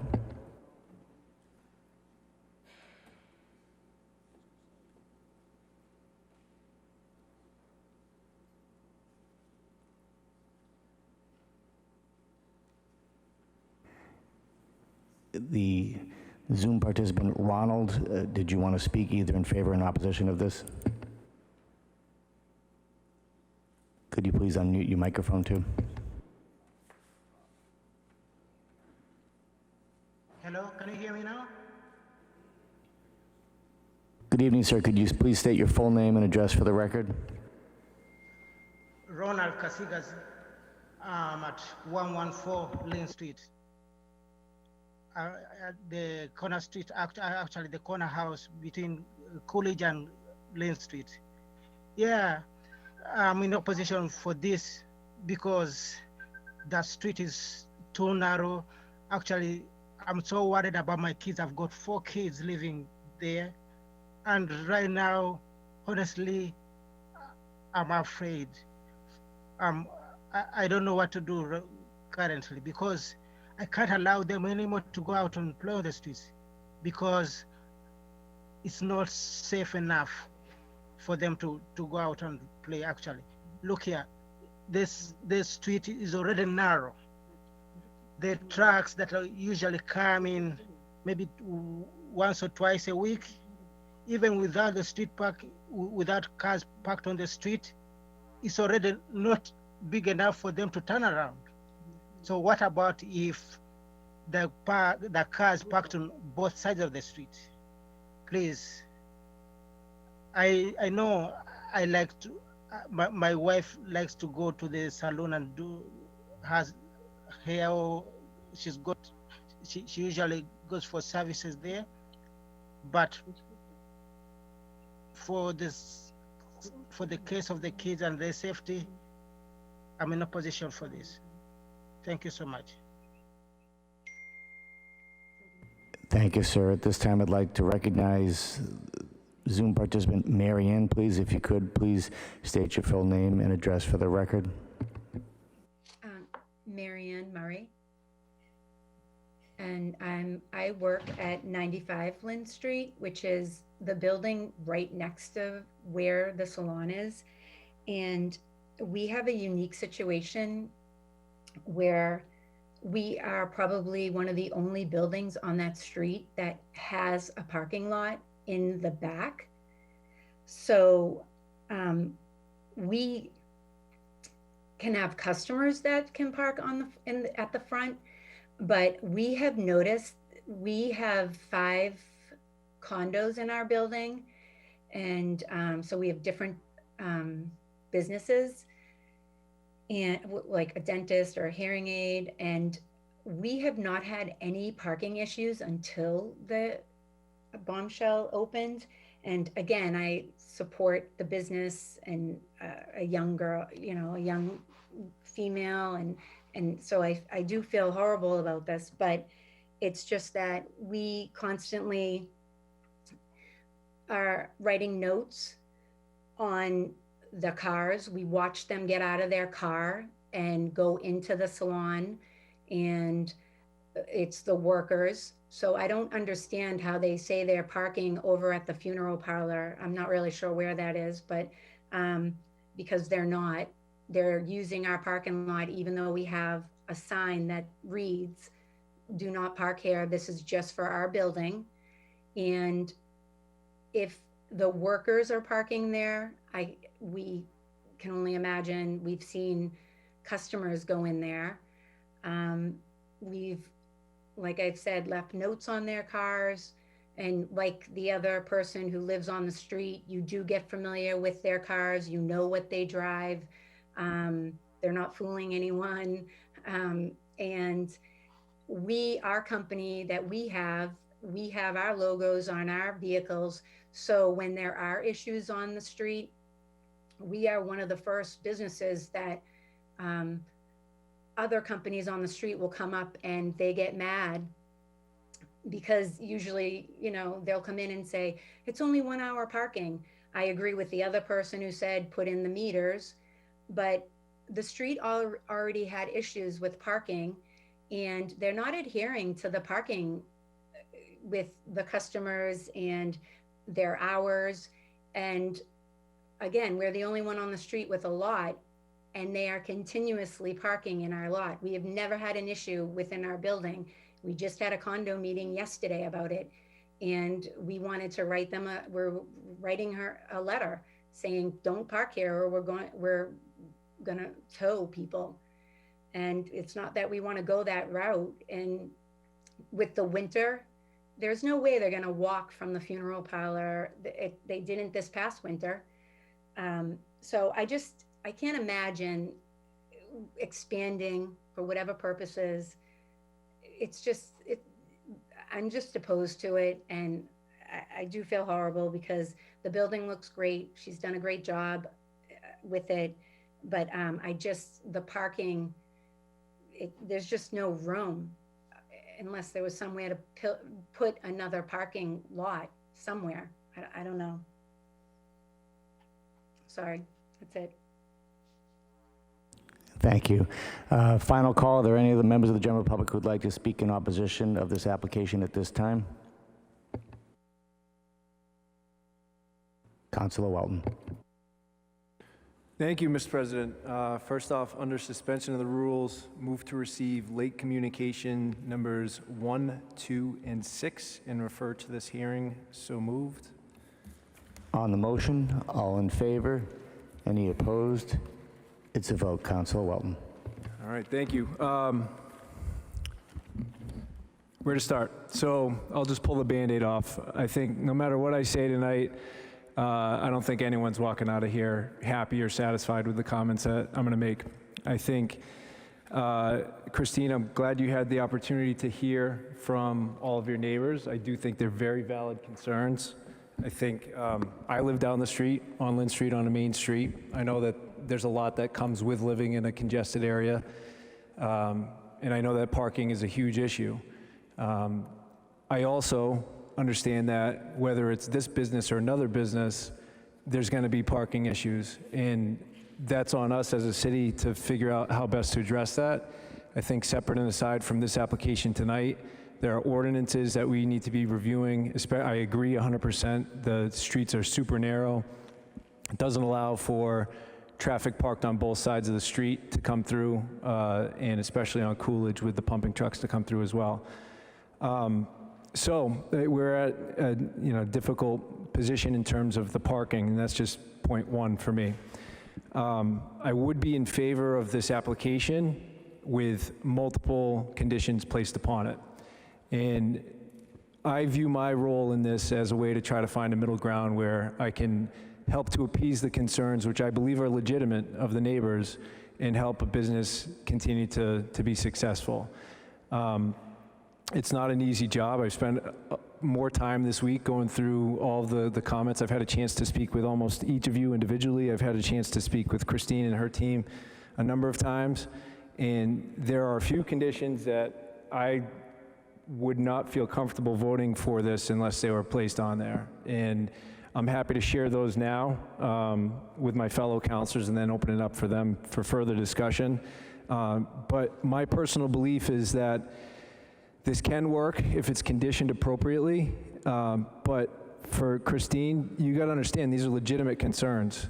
There are a ton of little kids on those streets. Those streets are super narrow. Maybe the ordinance doesn't dictate that you can't park on Coolidge or Winnegans or Martinac, but you got to be understanding and respectful of your neighbors that this is the only way it's going to work out, is if you have that relationship where they understand that you are going to make the extra effort to do so. And similarly, I would just ask the neighbors to understand that whether it's her business or the next business that would come if she doesn't take this space, we're going to be here this time next year doing the same thing, because the issue is the business and neighborhood district in that area was probably designed for people who were walking to the business, not people that were parking on Lynn Street, parking on Coolidge, parking on Martinac, parking on Winnegans. That has gone away. In my opinion, we can't go back. We're in the situation that we're at, so we need to try to find a way to make it work. I am encouraged by the use of the private spaces. I did ask for confirmation that Conway Cahill Broder had 10 spaces made available for her employees. The first restriction that I would put on this, if I were to vote in favor, is that not only employees of Bombshell Boutique, but any customer who would be scheduled for treatment in excess of 1 hour would have to park there as well to free up those spaces that are directly in front of the building. That would be the first condition. I have a couple other notes that I wanted to go over. The hours of operation, I would not be in favor of changing the hours of operation. I understand there's challenges sometimes with things not going the way that they're scheduled to go, with dying and that sort of thing. And the only thing I could say is, with an extra day of operation, hopefully there's a way to schedule around that so that that's not an issue. But I wouldn't be in favor of it being open any later than 9 o'clock. I agree with the neighborhood concern there. Mandatory pre-arranged off-site parking for all employees and patrons visiting longer than 1 hour. We had talked with some of the neighbors, had brought up different services being provided that they were questioning whether they were under the purview of a cosmetology license.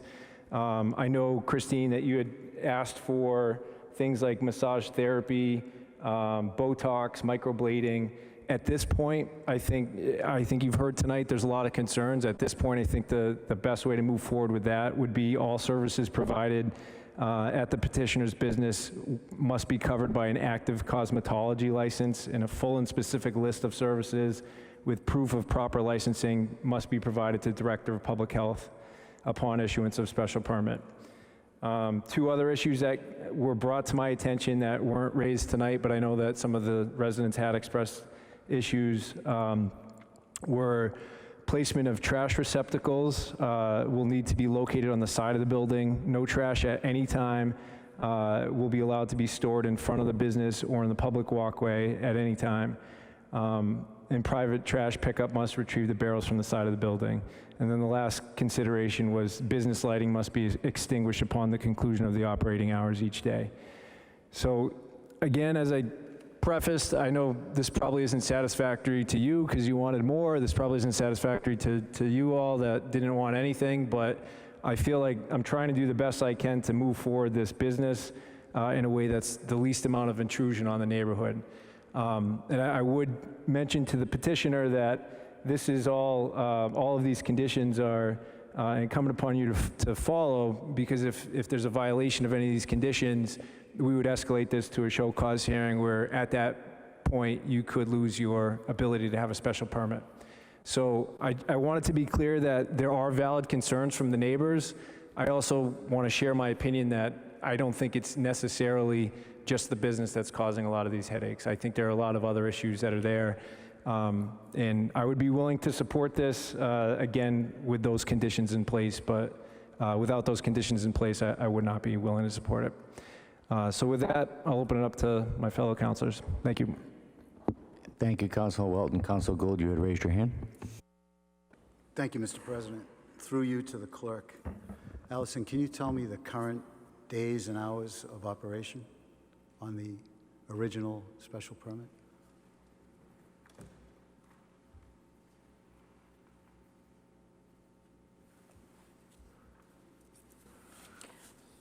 The original days and hours are not in their special permit, but they were in the application for that special permit. And I believe I gave Councilor Welton that information. Yes, thank you. It was, the hours were 9, excuse me, hold on one second. I want to make sure I don't misspeak. Hours of operation were 8 o'clock a.m. to 9 o'clock p.m. I believe it was Tuesday through Saturday, Monday and Sunday excluded. Thank you, Ms. Danforth. Thank you, Councilor Welton.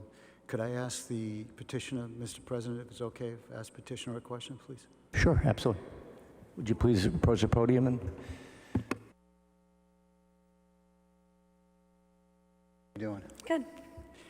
Can you tell me, we had somebody not testify, but somebody speak in opposition saying that you were working at 2 a.m. Is Yes. that true? Actually, I think there was a misunderstanding. I was driving back from my friend's house at 1:02. I walked in, grabbed a packet of tape for my hair extensions because I didn't have time for anybody else to do it, so did it myself at home. And at 1:04, I locked the door, and I actually have videos I've sent somewhere. I sent them to John or Craig, I can't remember. But I do have video footage of that happening, so there were no lights on. I literally walked in, turned the first light that was right on the side, got my stuff, left. So the I have video footage of that whole entire night I can provide. The person that spoke in opposition said there was she could hear a ruckus of Not really people outside. No? Sure, Okay. that wouldn't have anything to do with me. There was no, I mean, I have the video, there was no lights on the one from the front, and that was it. I didn't put any music on. I was in there for 2 minutes. Okay. Further questions at this time, please? Thank you. Thank you, Councilor Gould. Councilor Rosagno? Thank you, Mr. President. Growing up in that area, I know that area pretty well. A couple of questions I have just immediate are, in our packet, you had mentioned that you now have parking available at Conway Cahill Broder. Yes. When did you get that? This just happened. I got the official letter yesterday. We did speak about 2-ish months ago and just had whoever was working on. We didn't get the official notice, so I didn't want to push it, but when I did speak with him and he gave me the 10 spots. So as far as the employee parking that the residents were speaking of before, that issue is basically going to be null and void Yes. moving forward because now you have ample Correct. parking for all of your employees, correct? Yes. Okay, I just wanted to get that understanding that this is actually a relatively new to your business, that you now have off-site parking, so your Yes. employees will not be parking on Lynn Street, no matter what, correct? Correct. Okay. All right, thank you. I'll hold the rest of my questions for later, but thank you. Thank you, Mr. President. Thank you, Councilor Rosenau, Councilor Turco, and then Councilor Manning Martin. Thank you, Mr. President. The one thing I just took out of this, and I didn't know what to expect because I did hear from a lot of residents, as did everybody else. I listened to each one of these residents speak, and what I found very telling is I don't think not one of them wanted to be here to speak against you at all. I think every single one of them said, you know, we're happy for her. We want her to succeed. You know, we're with her. I like to see that, and that's what I was very happy to hear. But I think you need to hear them at this point. So, you know, I've always supported you. I was the council president, the Ward 1 councilor at the time that your permit first got approved. And I've tried to guide you through a lot of these city processes and things that you need to address. But I need to ask, you know, you personally here one-on-one to listen to these people, because this is where they live. This is their house. This is, you know, they've mentioned their kids, their grandkids. I agree with Councilor Welton. I don't think that a lot of this is to do with your salon. I think that it's one of the busiest intersections in the city of Peabody, that 40 or 50 years ago, somebody decided to make a BN zone, which is a very difficult zone to legislate because BN stands for business neighborhood, so business in a neighborhood. Very, very difficult. It's one of the most difficult ones that we have to handle in the most difficult situations.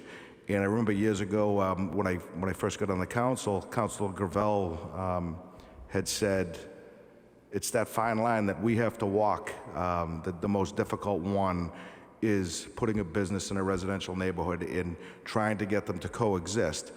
But additionally, and you know, I hate to throw it out there, but Councilor McGinn at one point had said to me, residents come first. They do. They 100% come first in this situation. And Councilor Welton has gone out on a limb. I've gone out on a limb. We're going to continue, you know, to try to support both of you, but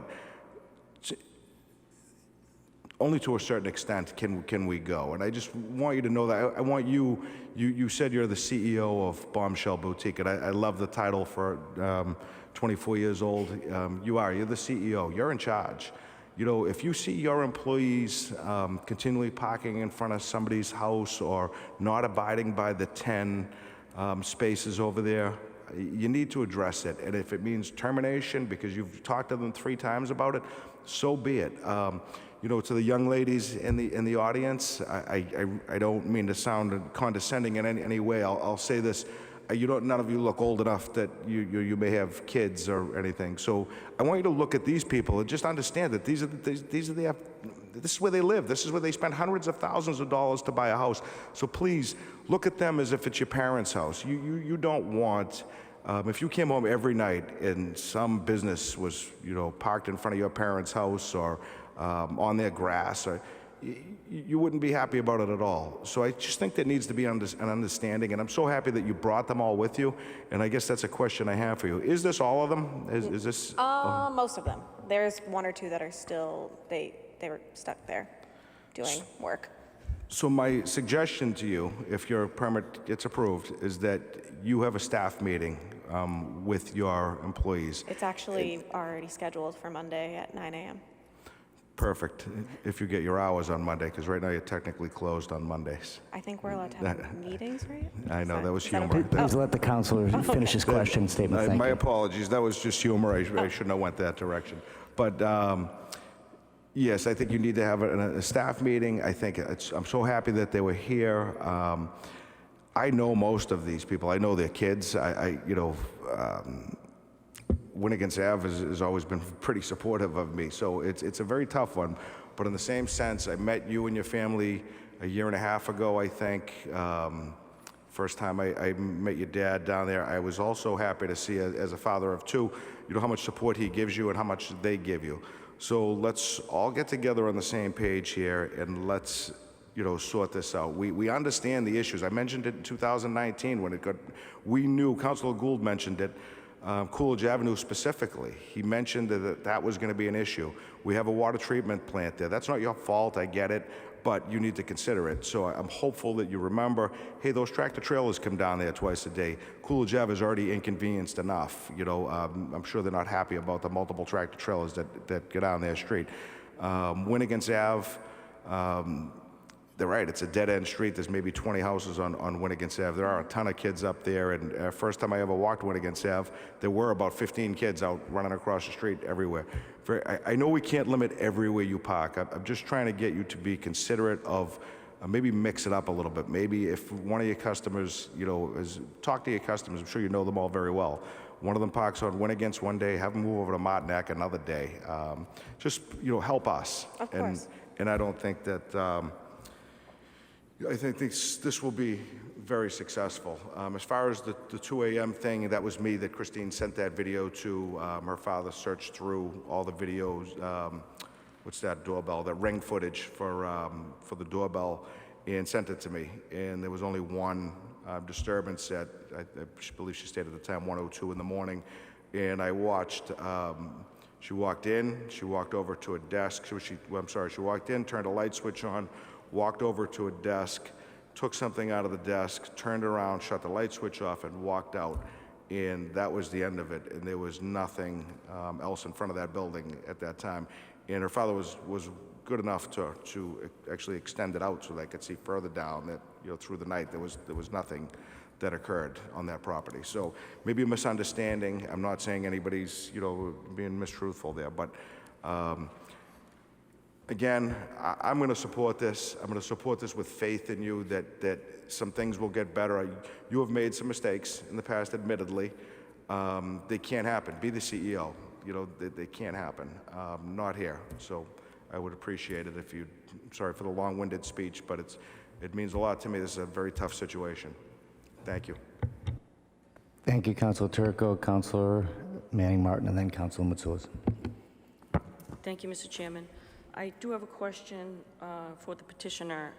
It's blank, it's incomplete on your application, the number of employees per shift total. It's different every day, but I do have a total of 9, including myself. So there's 10 employees total? No, 9 including myself, so 8 employees total. Okay, but you are a body that works there and you perform haircuts and services, right? I'm sorry.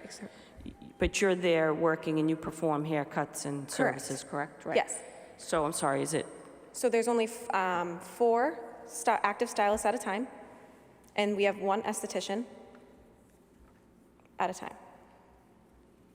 So do you have more than one esthetician? No, just 1. Just 1. Okay. And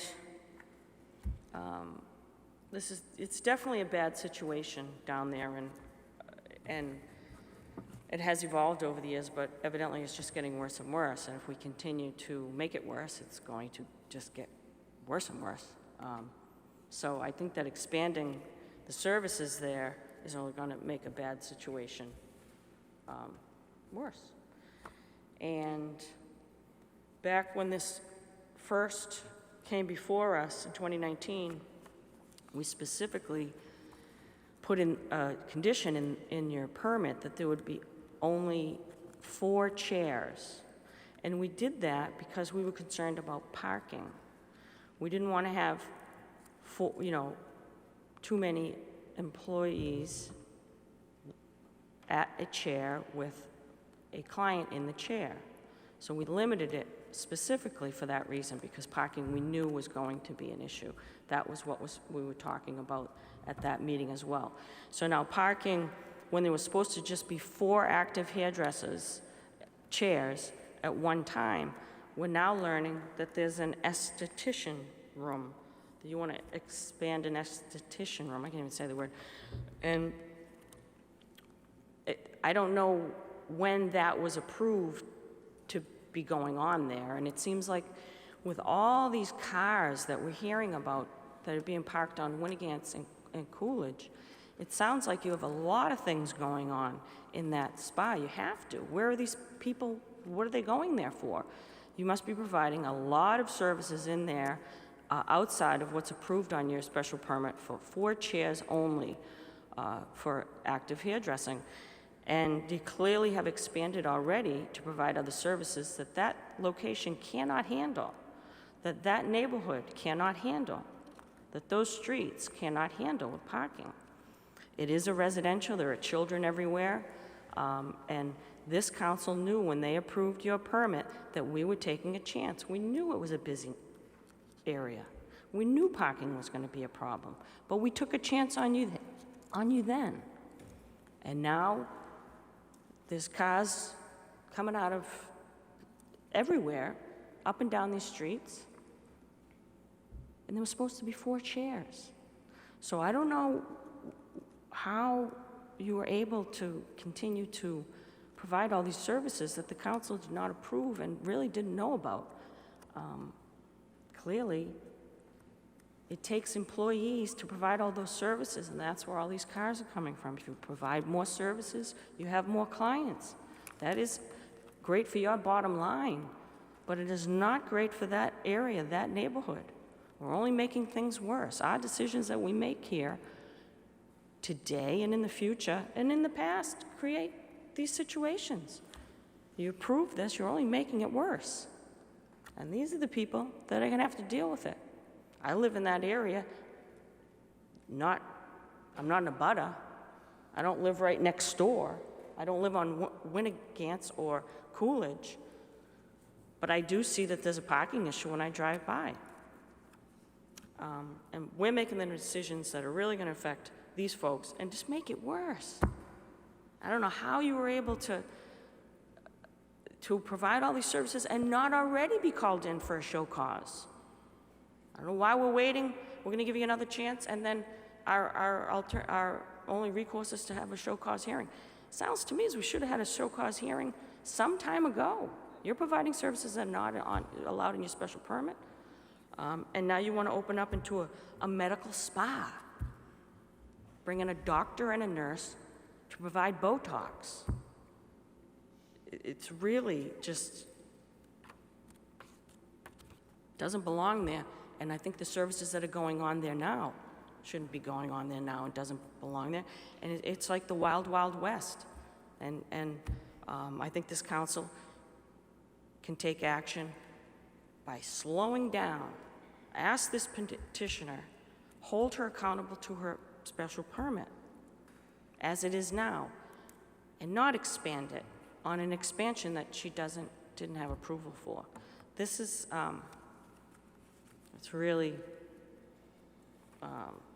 beyond the pale that we're discussing, offering all of these services at that location while we know it's already out of hand and out of control. It's just not right. I think we should not expand any services, send the building inspector in to review what is going on in there, and the guidance that the petitioner was asking from this council should come from the building inspector to go in there and say, you do not have, this is not within your special permit to be offering, I don't know what you're offering in there. I don't even know what estheticians and everything else you have on there. Do you have massage therapy? That's not on your permit. You're asking for that. I don't even know if it's going on in there. It may be. It's just too much. And it's breaking that neighborhood. And it's only going to cause more safety issues, more turmoil, and more bad blood in a residential district. So I am not in support of this. Thank you. Thank you, Councilman Martin. Ms. Lander, would you like to respond in terms of the general comments about the services that are allowed in your special permit versus what has been offered by your shop, if you will, for the past, I would love to. since 2019?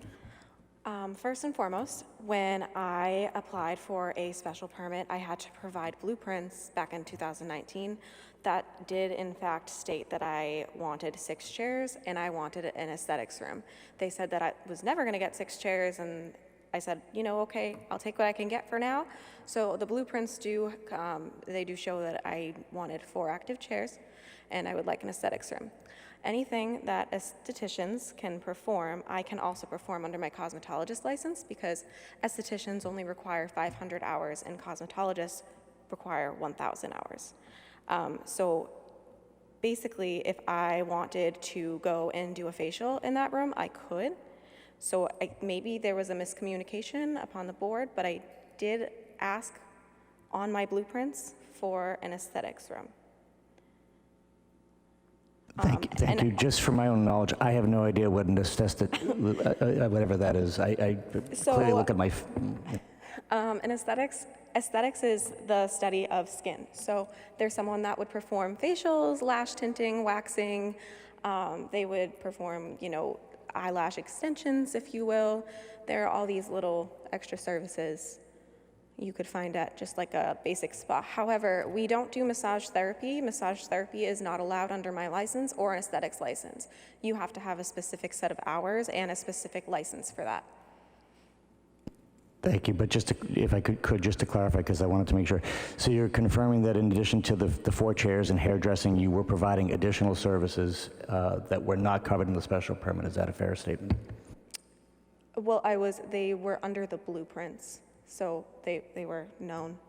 We did make that known at the meeting in 2019 that I was going to have an aesthetics Thank you. I'm just room. confirming that the conditions were applied. At this time, I want to make sure that Council Matsoulis has an opportunity to speak, and then Councilor Melville.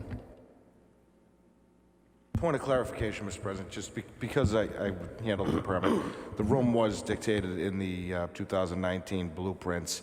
It was not specifically mentioned, as it's never specifically mentioned in any hair salon special permit that we do in the city. We've probably just done 2 or 3 this year. Esthetician is covered under a cosmetology license, so we've never gotten into the specifics of the services offered under a cosmetology license. We just ask that they provide the cosmetology license and all those services that the state allows them to do. So in 2019, there were no specific services listed because I had never seen it before. I still haven't seen it to this day, specific services, mentioned other than what's covered by the health department. Thank you. Thank you. Important clarification. I just was trying to get at the additional services that were mentioned by the neighbors. Councilor Matsoulis? Excuse me, additional point of clarification, Mr. President. I spoke to Sharon Cameron today for this exact clarification.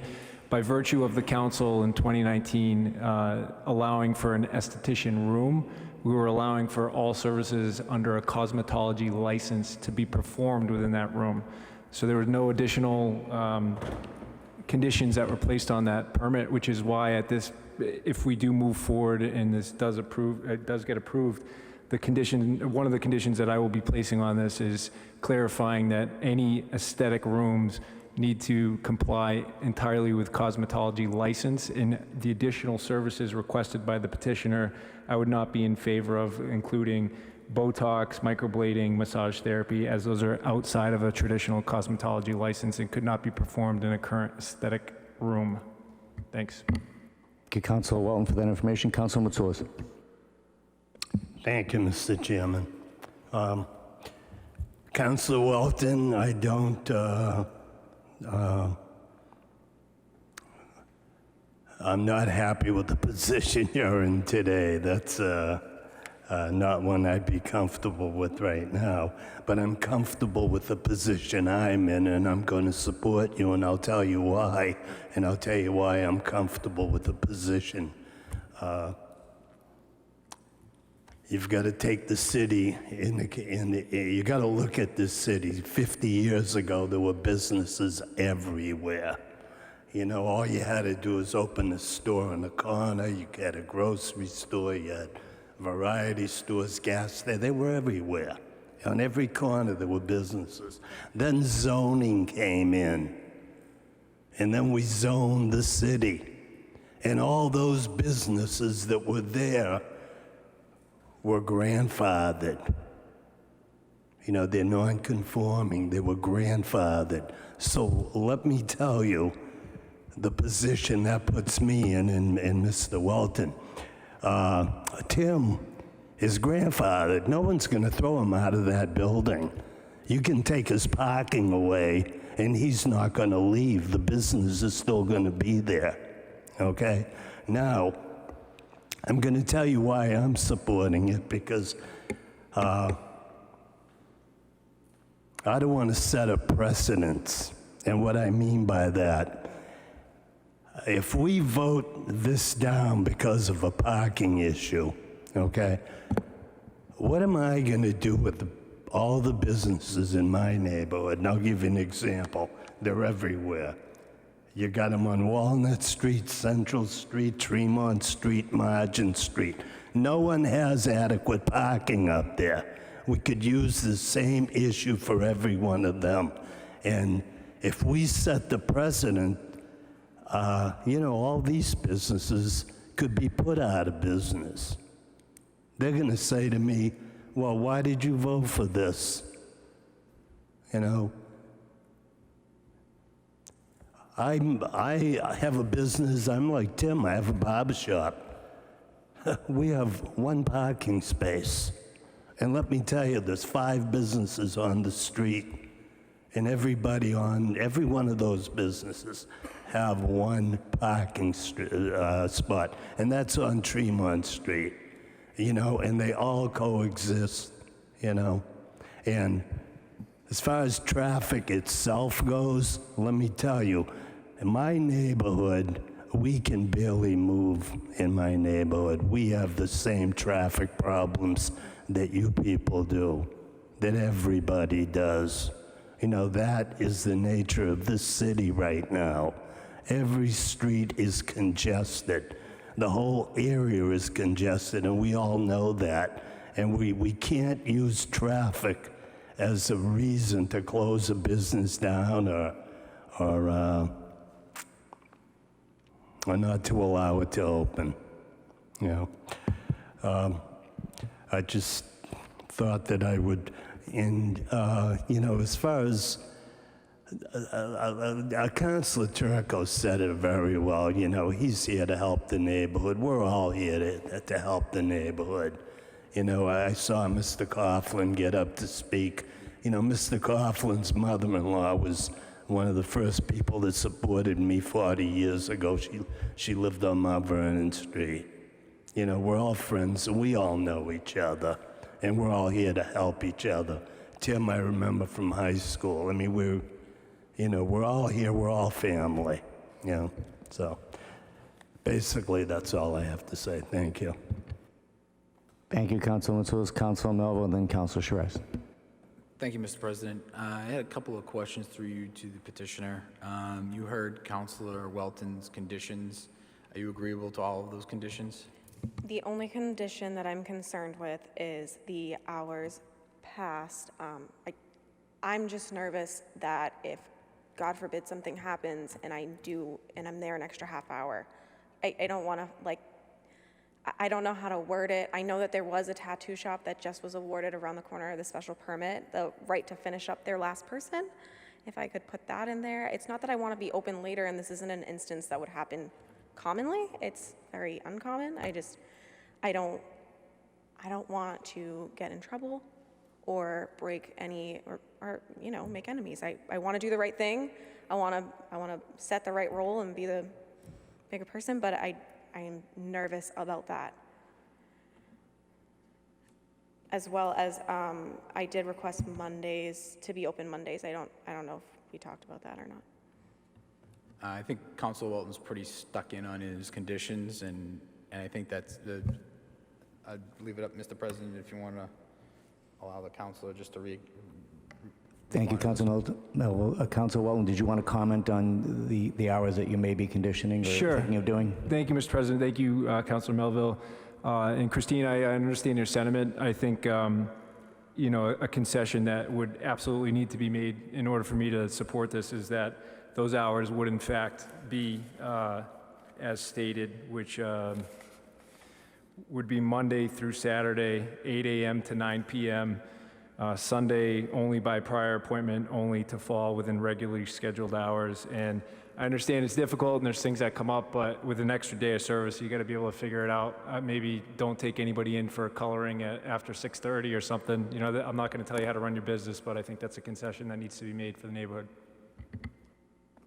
Point of information, I'm just confused. Sunday regular hours, I don't even understand what that means. I'm sorry. The petitioner had asked for the ability to operate on Sunday, pre-scheduled for events like funerals, weddings. I don't have a problem with that as long as that occurs within the previously scheduled hours of 8 to 9 o'clock, and that it truly is a pre-scheduled and not a every Sunday they're open.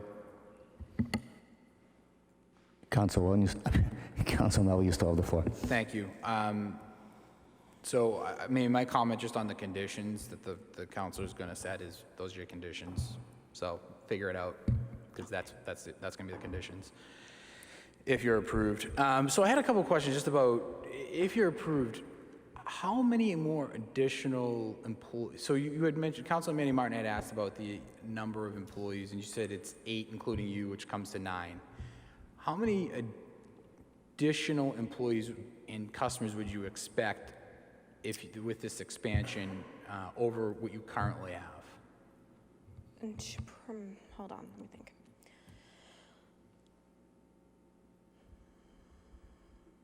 So we would be hiring, if we were to get the expansion, we would hire 2 more people, one which would only work probably 2 days a week, and the other one who would work 3 to 5 days a week, depending.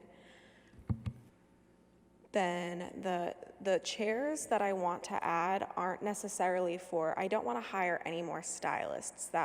I just want the stations so that they would create less clutter. Yeah, let me clarify. How many more people at any one time would you have? I really don't, I'm less concerned about your head count, because it sounds like they're staggered anyway, but how many more people at any one time would you have at maximum than you currently have right now, at any one time? We have a parking problem, so this is part of connecting the dots in the parking problem. So I'd say tops, we could have 10 people at a time currently, and we could have a total of 14 people, including employees. If this expansion occurs, so at any one time, you could have 14 additional people. Correct. Okay. If you were not approved for this particular expansion, would you still move forward with getting those 10 spaces at Conway? Of course. I want, like I said, I'm not here to make enemies. I don't want to upset anybody. I understand I'm in a business neighborhood. I'm new to the area, and I am not trying to make waves, so I'm doing everything I possibly can to make it easy for everybody. I know that it's, we're all going to have problems here and there being in this zoning area, but. So, just kind of going off of what some of the other counselors have mentioned, there are a lot of areas like, this is not, this is a congested area. It's not a unique congested area. There's others like it. Businesses would typically, they work together. So you can go down to the downtown area where we have approved a number of special permits with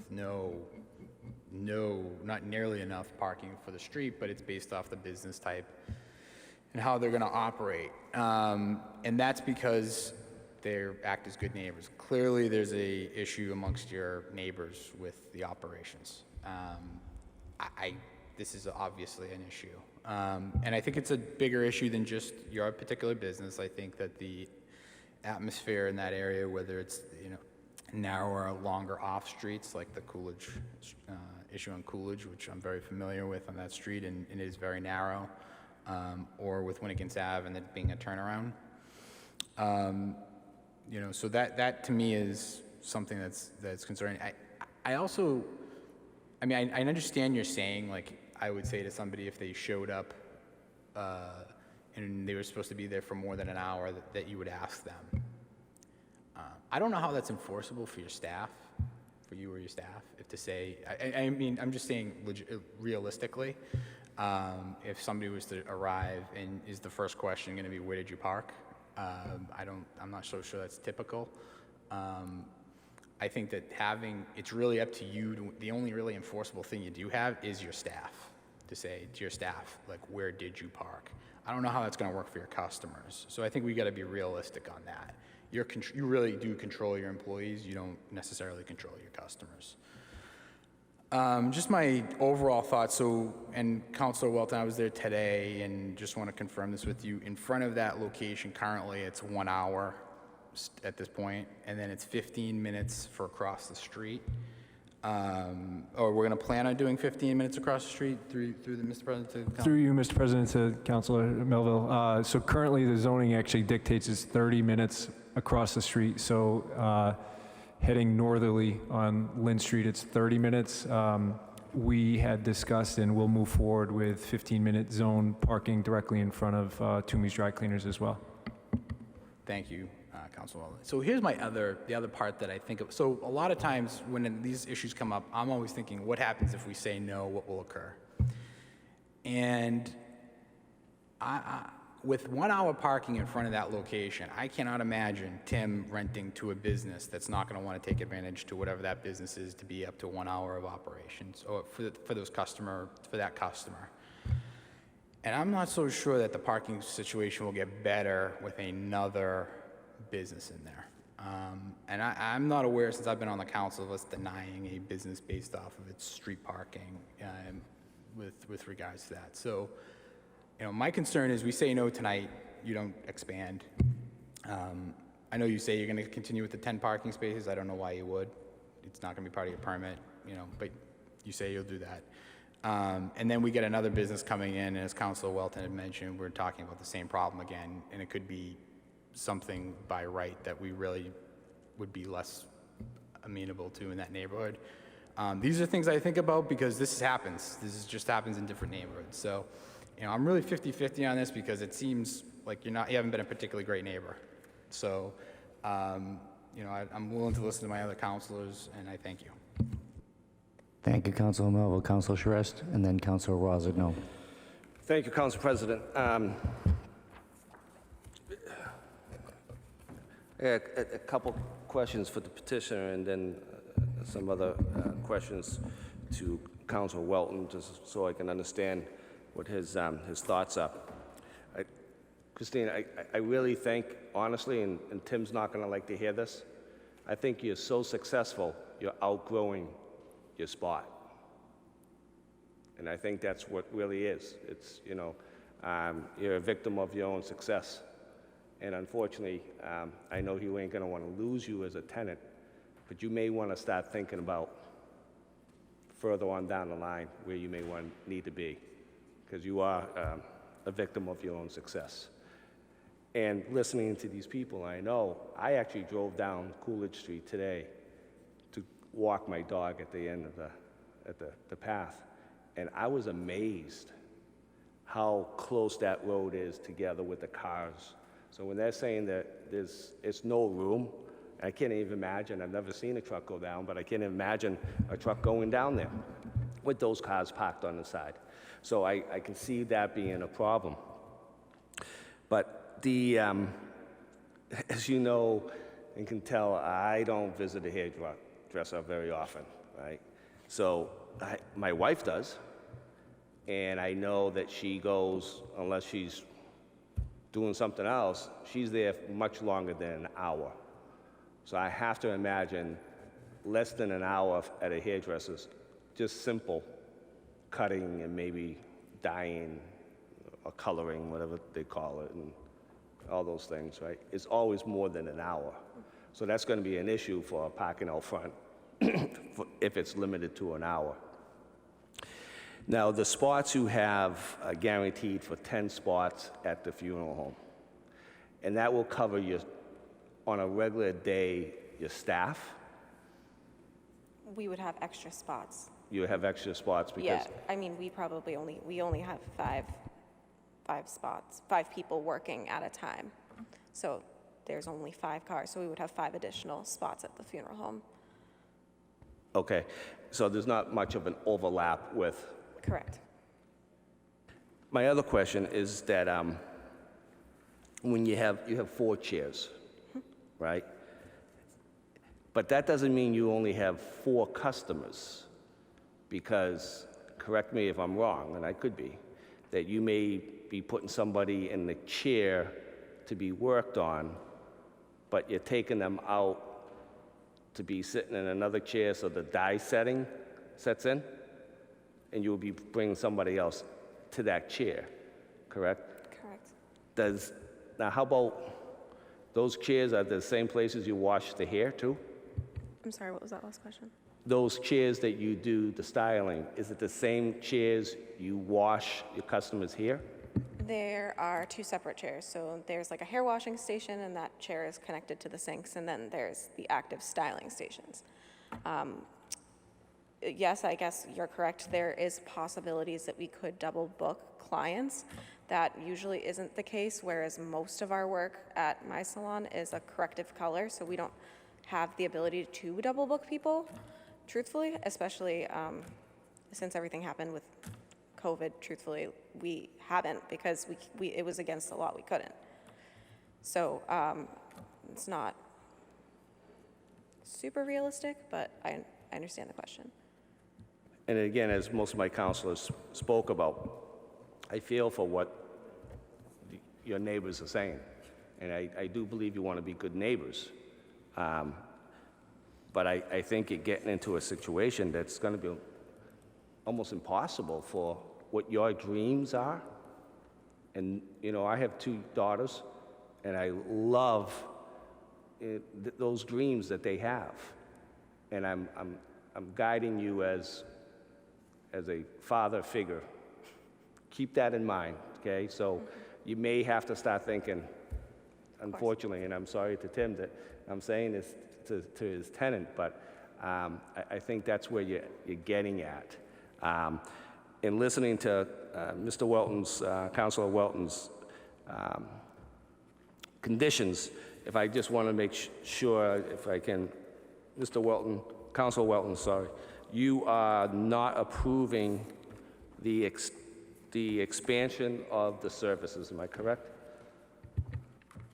I would not be in favor of expanding services that would be outside of a currently held cosmetology license. So to clarify, that would be esthetician services beyond what is covered in cosmetology licensing, including Botox, massage therapy, microblading, or any injectable treatment. Okay, thank you for clarifying that. And I guess I'm going to wait to hear about the hours of the additional days, right? Now, I can understand and I think maybe the neighbors would understand, that if you had someone in the chair and you put some coloring in and their hair turned orange, these women behind me would probably want their hairdresser to make sure they could fix it too. But if that's happening on a daily basis, you probably want to check your supply or your hairdresser. So if it was once in a great while, I have a feeling they probably could understand that, because they could be appreciative of that. But I would really caution you on after hours type of services. All right? That's all. Thank you. Thank you, Councilor Shiraz. Councilor Rosen, and then Councilor Saslam. Thank you, Council President. Through you to the petitioner, just a couple of points of clarification. When Councilor Melville stated, asking you about occupancy, when you said 14 people, you're talking about staff as well as clients, correct? That is including if there was an expansion. Correct. Yes, Right. staff, So that would be clients, and the expansion. total. Correct. No, okay. All right. I just wanted that point of clarification. Another thing that was mentioned earlier, at least in passing, was the fact that there's been, people have alluded that you've done things outside your license and that we should have already had a show cause hearing. You've actually had the building inspector in your place a couple of times, correct? Correct. And when he was there, he didn't see anything out of the ordinary that couldn't be done under your license, correct? Correct. Okay, I just wanted that point emphasized. So you are currently operating under your license to your best ability. The biggest issue, in my opinion, is parking. That's number one. And we're starting to try to address that with the availability of you parking off-site with those 10 spots. So the one thing that out of all of this that I would really recommend is you get to know your neighbors. Reach out to them. If there's an issue, be accessible, be a good listener, and understand their needs. So if this is to move forward, I just want you to be aware that at any time, if things aren't going well, then we can have you back here, have a show cause hearing, and we can pull your permit. So I think to alleviate the neighbors' concerns, to alleviate the council's concerns, communication is usually paramount. Thank you. Thank you, Councilor Rosenau. Councilor Sasslaw. Thank you, Council President. I first would like to ask a question of petitioner. Is permanent makeup, is that outside of cosmetology license, or is something that's allowable? Permanent makeup? Yes, Yes, that is outside of our license. it's outside, okay. Also, I've heard, have you been fined by the city of Peabody? Yes. And for what were you fined for? I was fined for operating on a Monday, but what the case was is that there was a woman, one of my stylists at the time was actually doing her elderly grandmother. So I was under the impression that as long as we weren't conducting business, I was able to be open, and especially during a pandemic, I thought, I'm just trying to help out. But, obviously there was a call made and he did put a fine and I have appealed it. So I've heard a lot tonight, and it's really interesting. I just want, I heard a couple of things put out there by other councilors. I'm not looking to close a business at all. I have a business who's before us looking to expand their services, who wants to do more business. My issue is we're having a hard time running the business now with the parameters that this council set. I'm not looking to close any business. I have Route 1. You guys know I'm as pro-business as they come. And I think, maybe I'm wrong, my opinion is when someone comes before us, there's a special permit. It's a privilege. We give that to them with trust, with privilege, with expectation. I heard a lot about, the petitioner talked about youth. One of the things you have to learn to do is maybe apologize when you're wrong. One of the things you need to learn to do is to coexist with your neighbors. I haven't seen that. I haven't heard that.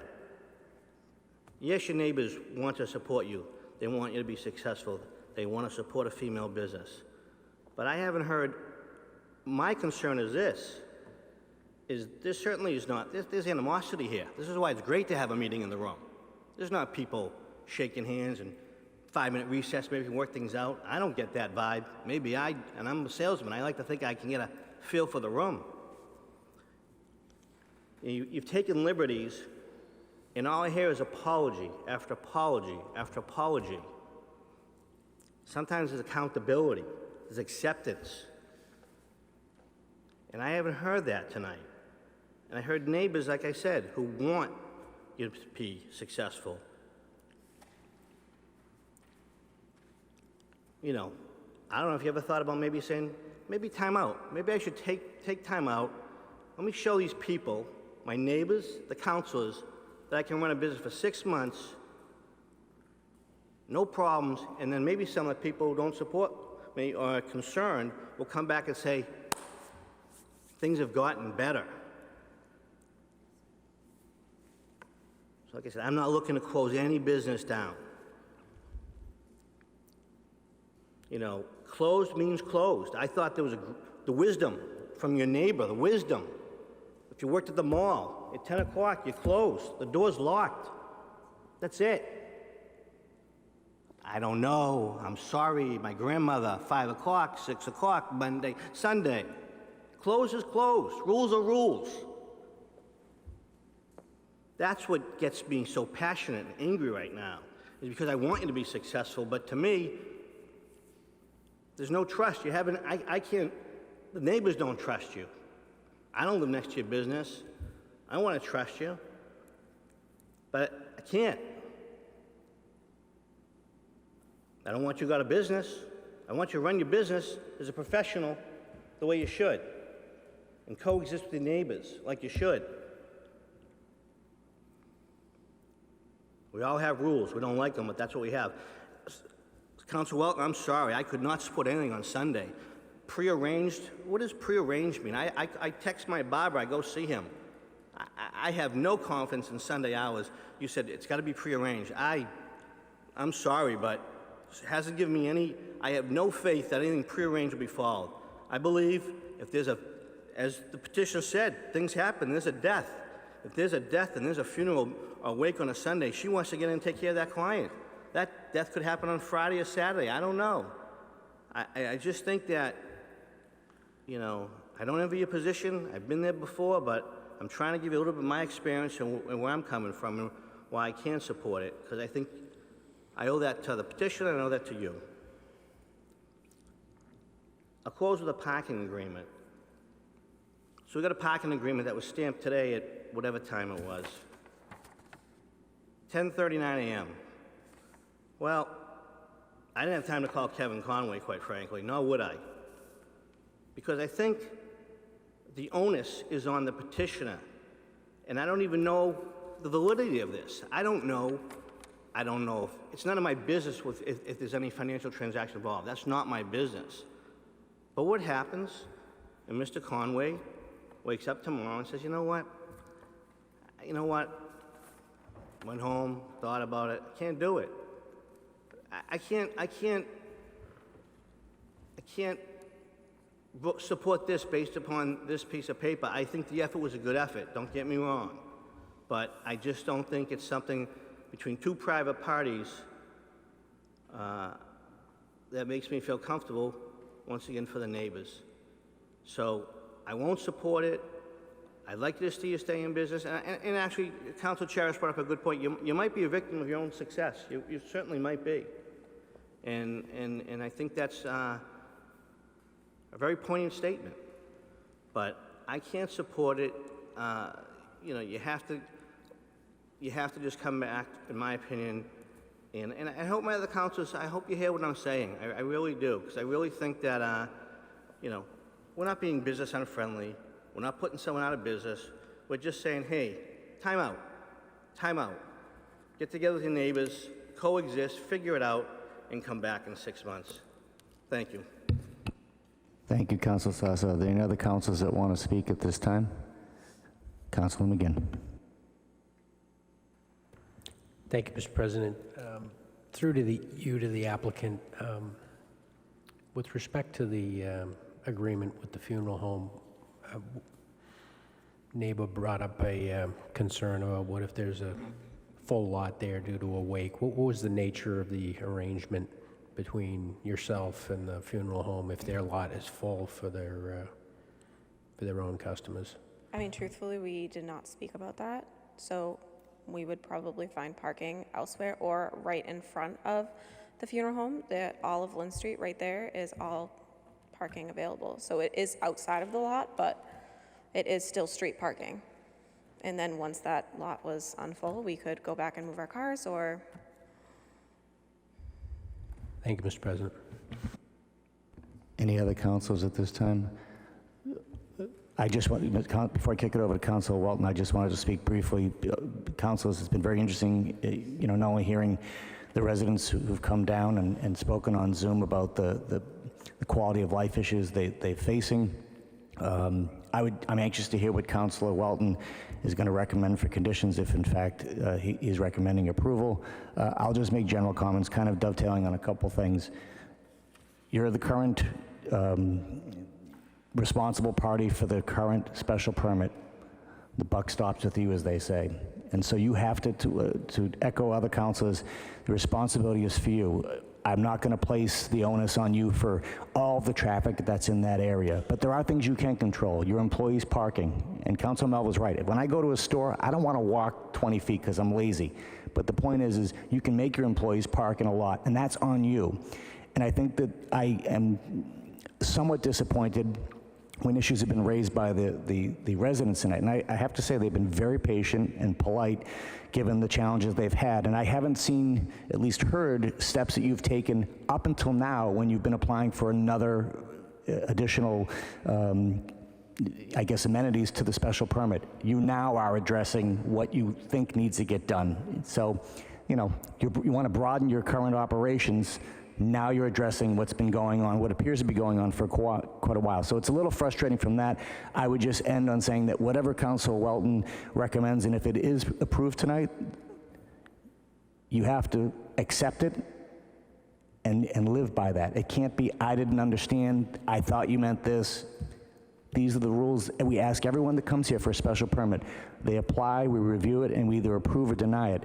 It can't be second guessing afterwards. So if you're not comfortable with the conditions and don't want to move forward, that's your choice. But if this is approved and the conditions are agreed upon, that's what you have to live by. Thank you. Councilor Welton. Thank you, Mr. President. Before I move to close the public hearing, if you would indulge me just for a minute, thank you. So I think, Christine, I think you've heard pretty resoundingly from neighbors, from our fellow councilors. We want you to be successful, but we can't be dealing with situations that have already occurred. As passionate as Joel was, or as empathetic as Demo was, they're not coaching these guys' grandkids in Little League. They're not the one that they're gonna call at 3 in the morning when they're pissed off that somebody hasn't shut off the lights. It's gonna be me, so I'm dealing with it. So I just want you to know I am putting myself out there on a limb, and I would support this, but I am gonna put a bunch of conditions on this, and if you're not willing to abide by the conditions, it's probably in your best interest to, you know, say that you're not willing to move forward at this point. But the conditions that I'll put on this are gonna be mandatory in order for you to move forward with a special permit for expansion. And if you don't abide by those conditions, then we're gonna be bringing you back here for a show cause hearing, which could end up resulting in the removal of your entire special permit for your whole business. So I want you to know how serious it is, in the unique position that I find myself in, wanting to do the best for our neighbors here and also encourage business in South Peabody. So it's certainly probably one of the more challenging issues that I've faced so far as a counselor. You know, again, I want you all to know exactly where I am, and I wasn't looking at you earlier for theatrics. I want to look you in the face and tell you why I'm doing what I'm doing. But with that said, I will support this. I'll put a bunch of conditions on it that I feel need to be met, and if they're not, you'll be back in front of us. I wasn't on the council when this got approved the first time, but this is mine now. I own this amendment in terms of whether I support it or not, and I will take it serious in terms of whether you're abiding by it or not. So I just want that to be clear. So with that, I'll move to close the public hearing. On the motion, all in favor? Any opposed? It's a vote. Councilor Welton. Thank you, Mr. President. I would move to approve a special permit from Ms. Christine Lander requesting to amend special permit 29-2019 to allow for an additional 2 chairs to the existing hair salon and to expand into the adjacent space to allow for the use of a strike medical spa and basic spa for uses allowed under a current cosmetology license. Can we strike the rest of that? With the following conditions. Regarding hours of operation, after hearing fellow councilors' concerns and listening to the neighbors, would be Monday through Saturday, 8 a.m. to 9 p.m., no Sunday by prior appointment only. That might be something we could revisit in an additional special amendment down the road, but at this point, Monday through Saturday, 8 a.m. to 9 p.m. Mandatory prearranged off-site parking for all employees and patrons visiting longer than 1 hour. You have the 10 spots at the funeral home, and I anticipate those will be used fully. All services provided by the petitioner, by the petitioner's business must be covered by an active cosmetology license, and a full and specific list of services with proof of proper licensing be provided to the Director of Public Health upon issuance of special permit. Condition 4, all trash must be stored in a closed receptacle located on the side of the building. No trash receptacles will be permitted to be stored in front of the business or on the public walkway at any time, and private trash pickup must retrieve the barrels from the side of the building. Condition 5, all business lighting must be extinguished upon the conclusion of the operating hours each day. And as a reminder, you need to abide by all these special permit conditions, or you'll be brought back for a show cause hearing, which could result in the removal of your special permit. So moved.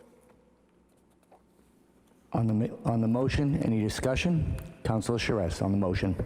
On the motion, just want to ask, is there more conditions not related to the expansion than it was before, such as the trash?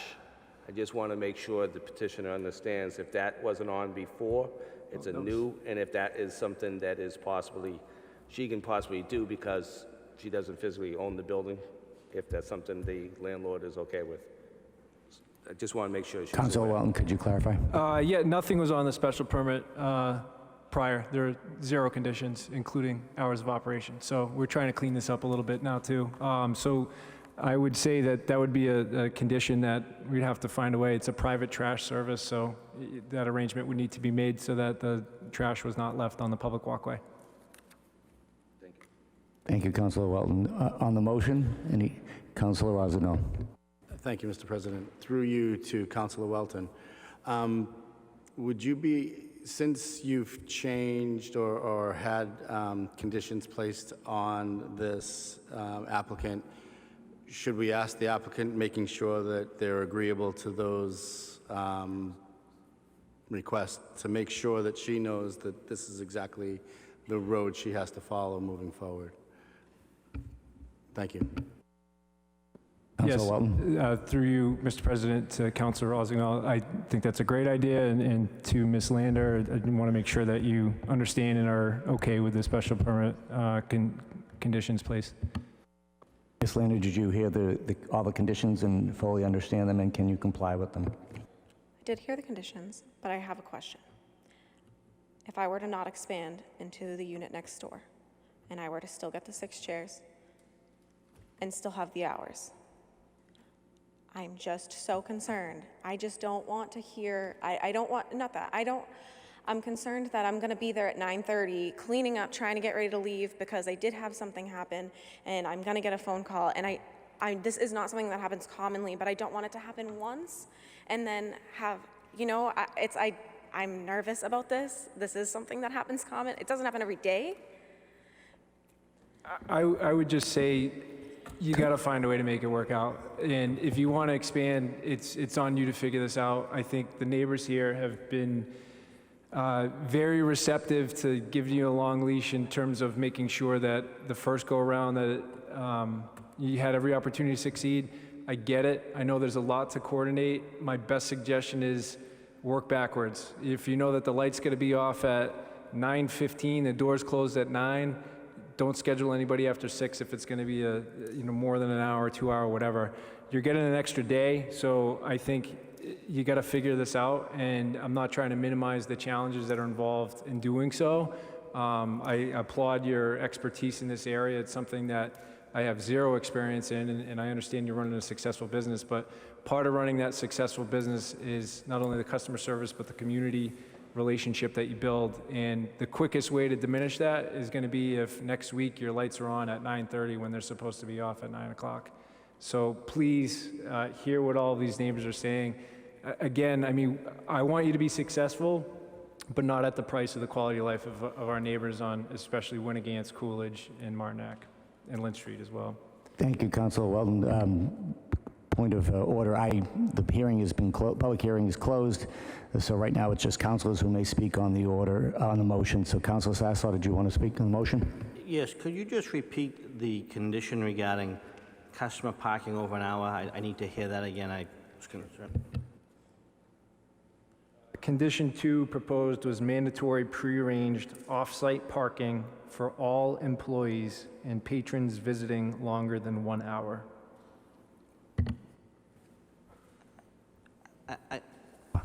I just caution my counselor, the employees, maybe, I don't even know, but to prearrange a customer for over an hour parking, I just don't know, I don't know if that's enforceable. If, for argument's sake, if there's a ticket and the neighbor takes a picture of a ticket from one of her customers and they're getting a ticket for overextending it, does that blow the special permit?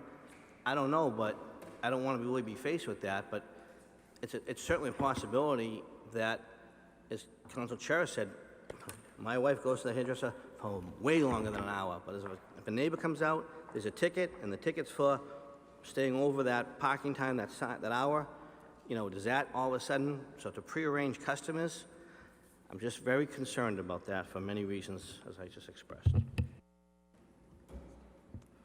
Councilor Walton.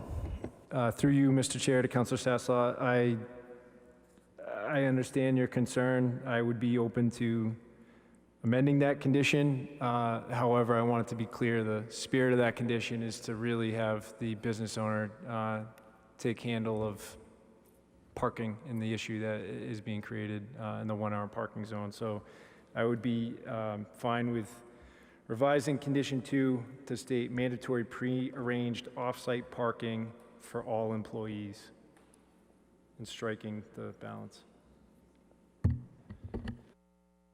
On the motion, any further discussion? Hearing none, roll call vote, please. Councilors Gould, No. Manning Martin, No. Sasslaw, No. Welton, Yes. Charis, Yes.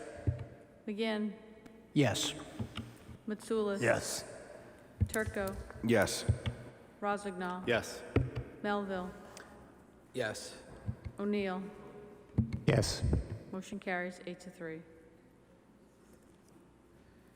Congratulations and good luck. Can we get a 2-minute recess, Mr. Chairman? Thank you. Yes, please, we can have a 2-minute recess.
Councilors, we're going to start up in just about 30 seconds. Councilors, let's get back. We're going to start up.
We're now back in session. We'll move to the next item on the agenda, which is reports of committees. I'd like to ask Chairman Gould to give his report of the Industrial and Community Development Committee report.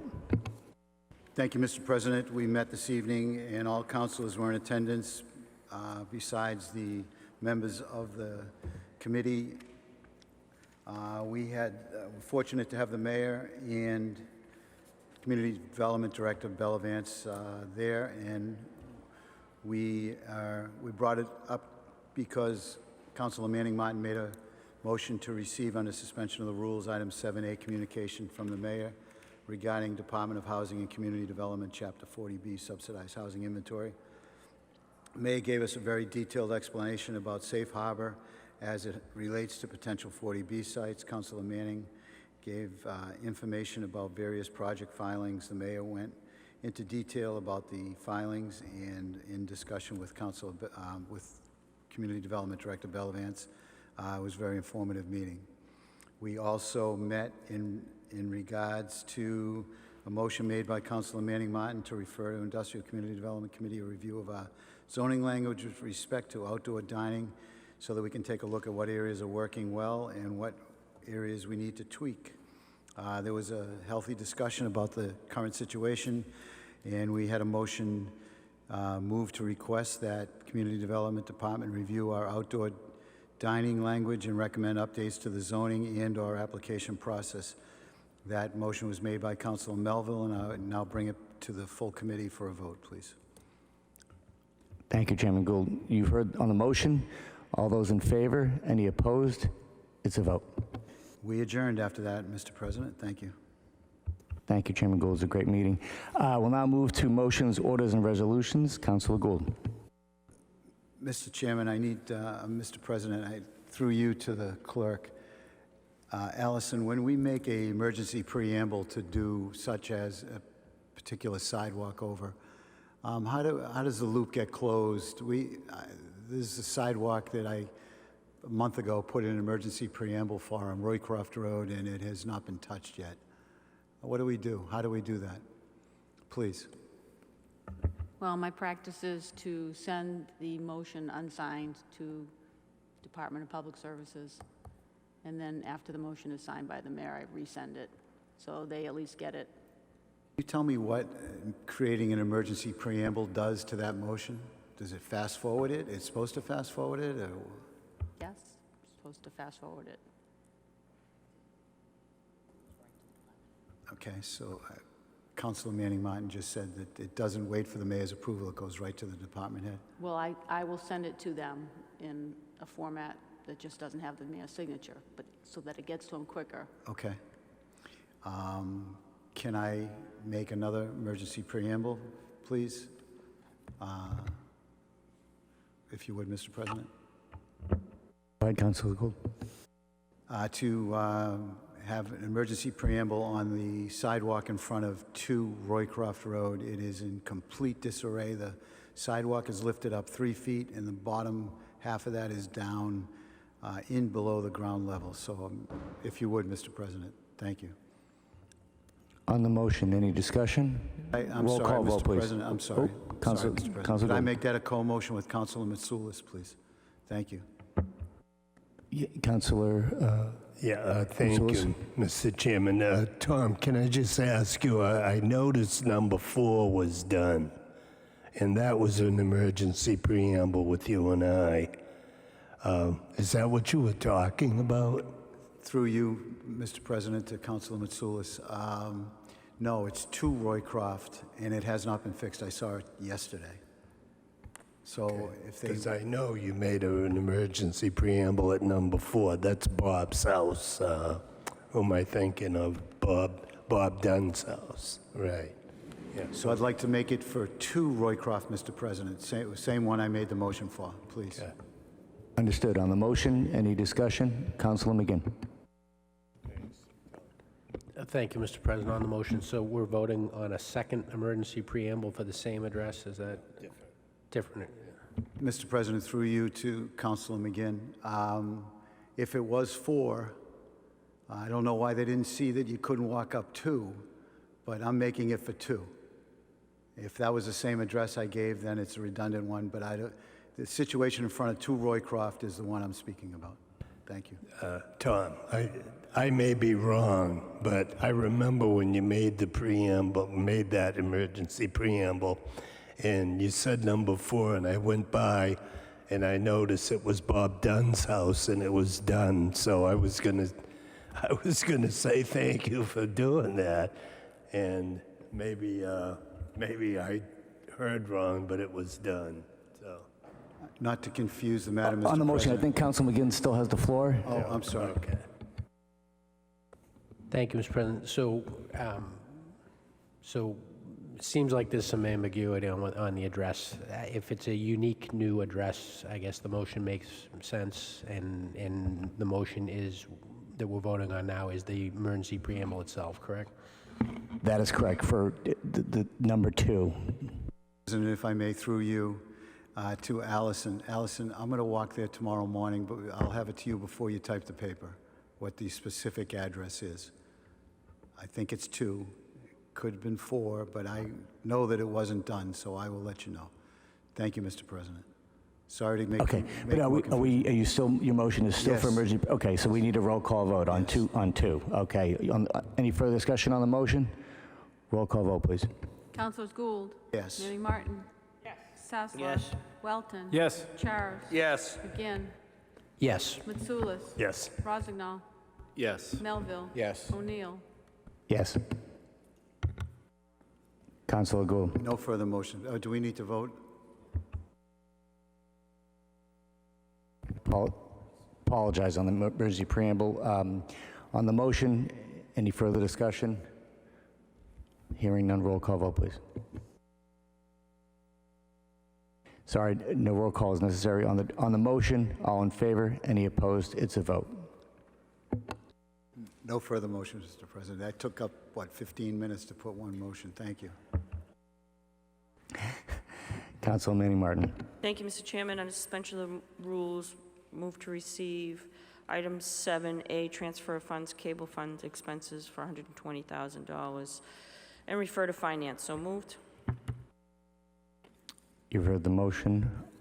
All in favor? Any opposed? It's a vote. Councilman Martin. Thank you, Mr. Chairman. Under suspension of the rules, move to receive item 7B, bond order for capital improvements for $4,800,000 and refer to finance. So moved.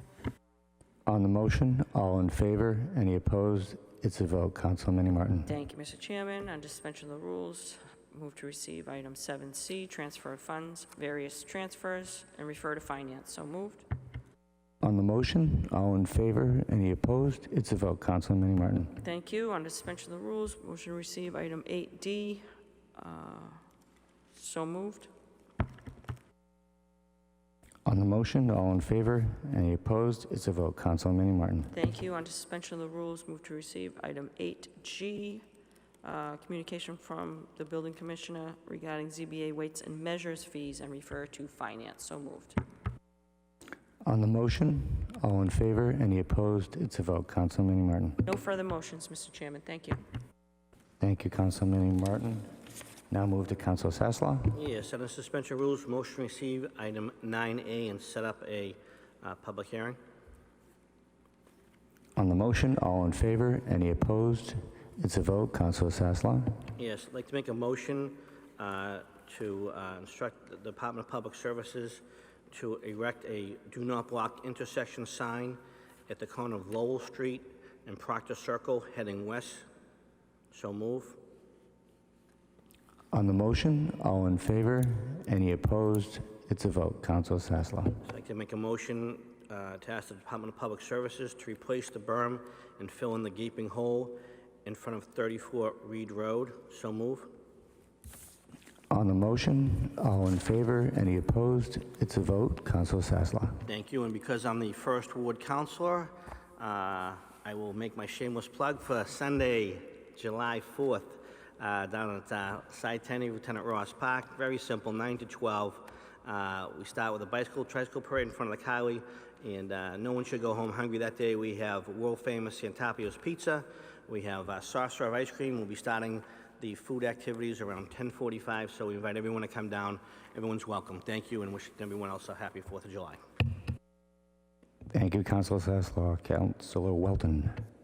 Thank you, Mr. President. A few motions this evening. First, I would like to request the Department of Public Services place 30-minute parking signage on Lynn Street on the easterly side from the corner of Coolidge in a northerly direction for 275 feet. So moved.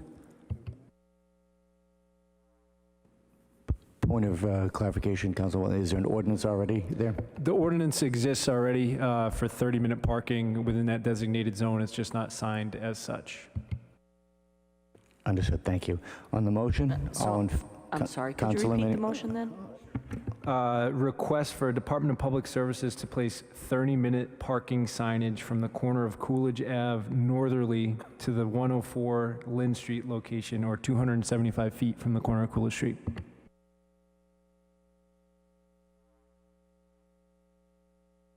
On the motion, all in favor? Any opposed? It's a vote. Councilor Welton. Thank you, Mr. President. As a follow-up from a previous motion regarding 104 Lynn Street, the request was previously erroneously made to change from 1 hour parking to 15-minute parking, and the incorrect ordinance was previously cited. I'd like to correct that now. Under Ordinance 19-96.2, designating 104 Lynn Street as 15-minute parking zone and designating as such. So moved. On the motion, Councilman Martin. So is that in front of Toomey's Cleaners? So there was 1 hour parking across the street that's not being adhered to. I'm going to put 15-minute parking in front of Toomey's Cleaners and have the business police that?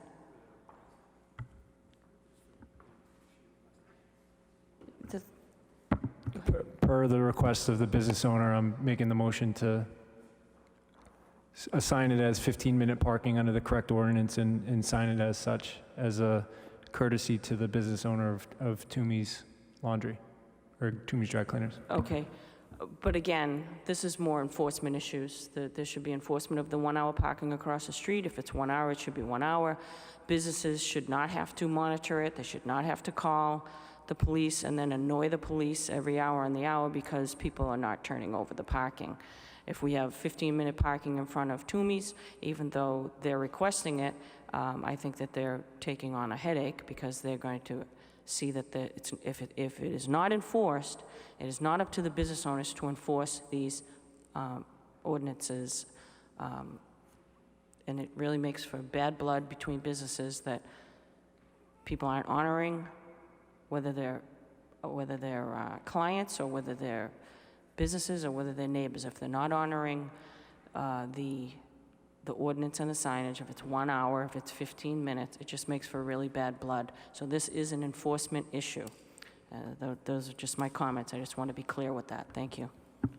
Thank you, Councilor Councilman Manning-Martin. Any other, Councilor Welton? Thank you, Councilor Manning-Martin. I don't disagree with you. I've had a discussion regarding this with Sergeant Harkins and was instructed that the first order in which we would need to proceed would be to change the ordinance and sign it as such, otherwise it is unenforceable.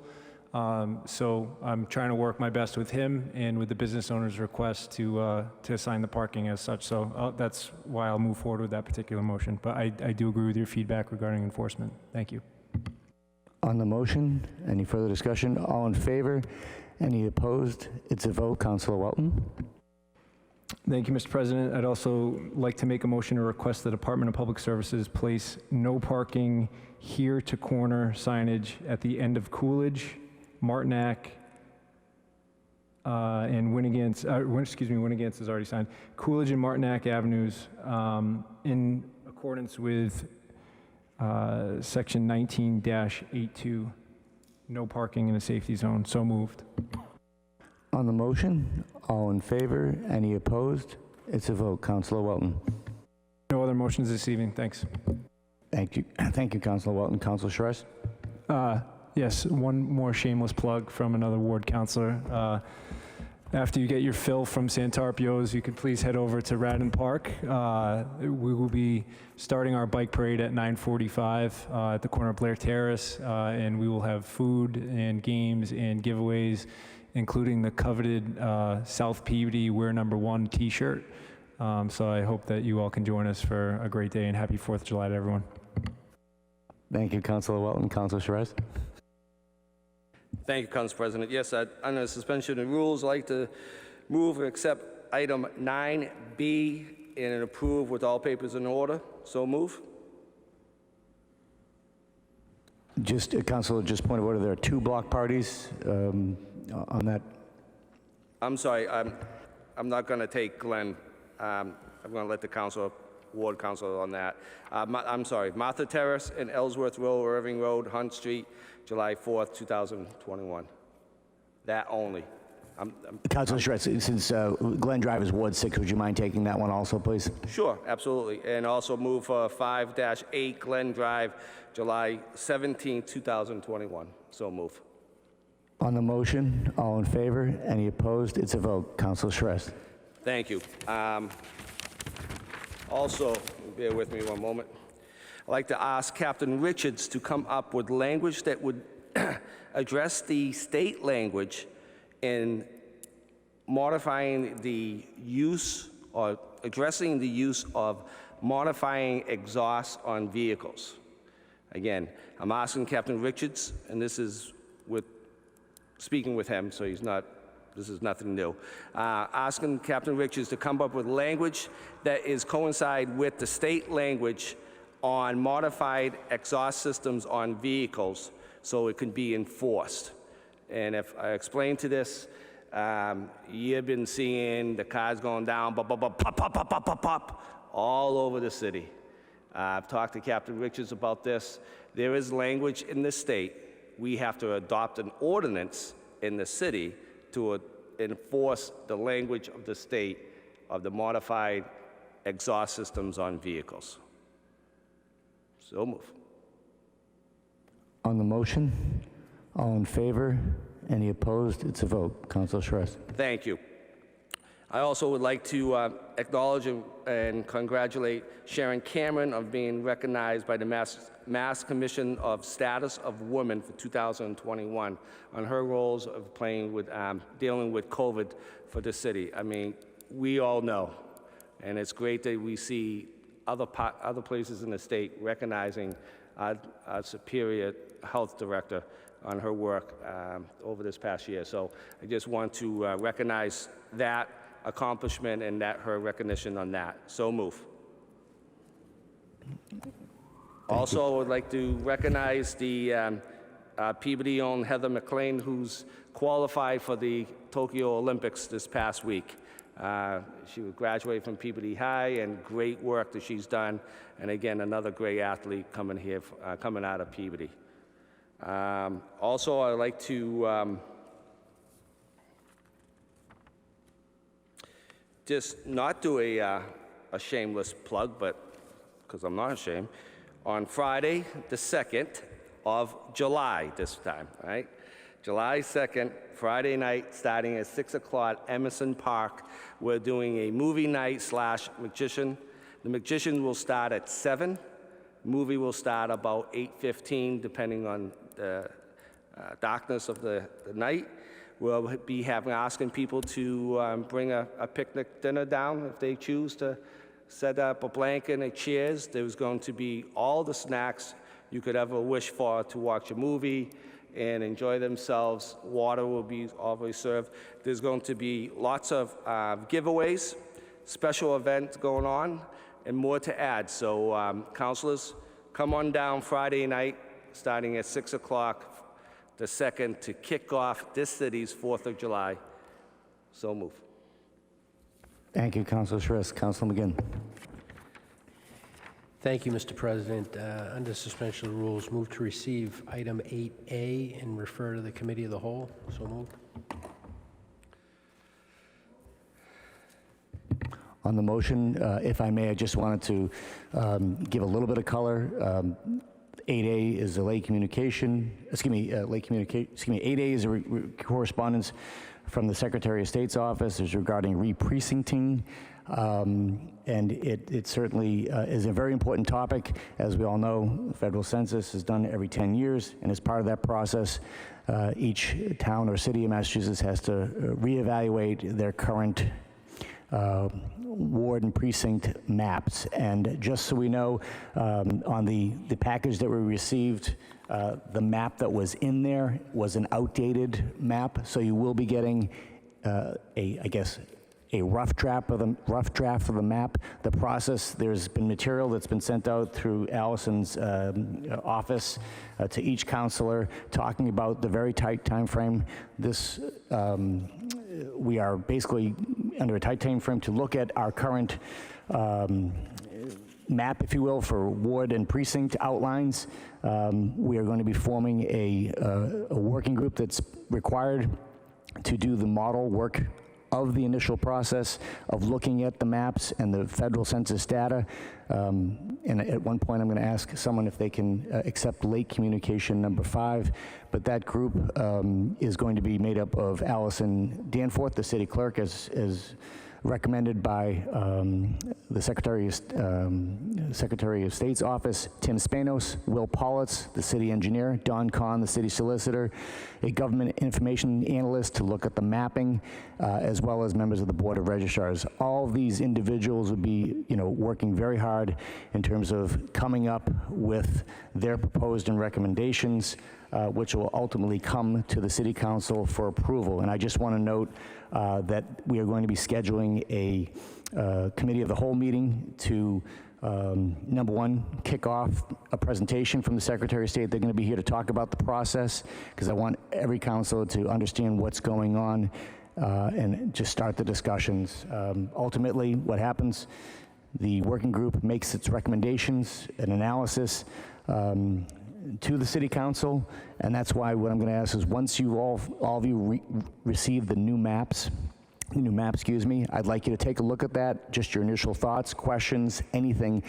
send those questions, concerns, issues to Allison so that she can get them to the working group, so when they begin their efforts, they're hearing from council's initial thoughts on this. So I just wanted to mention that.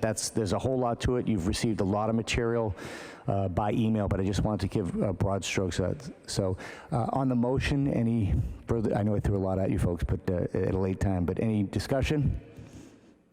All in favor? Any opposed? It's a vote. Council McGinn.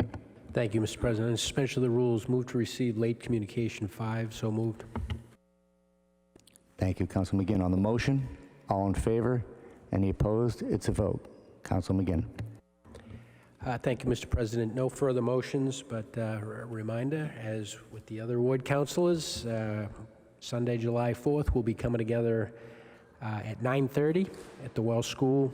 It's 50 Swampscott Ave, for those that aren't familiar with it. And we'll be starting with the patriotic parade. We got some great giveaways from the kids, so it should be a fun morning.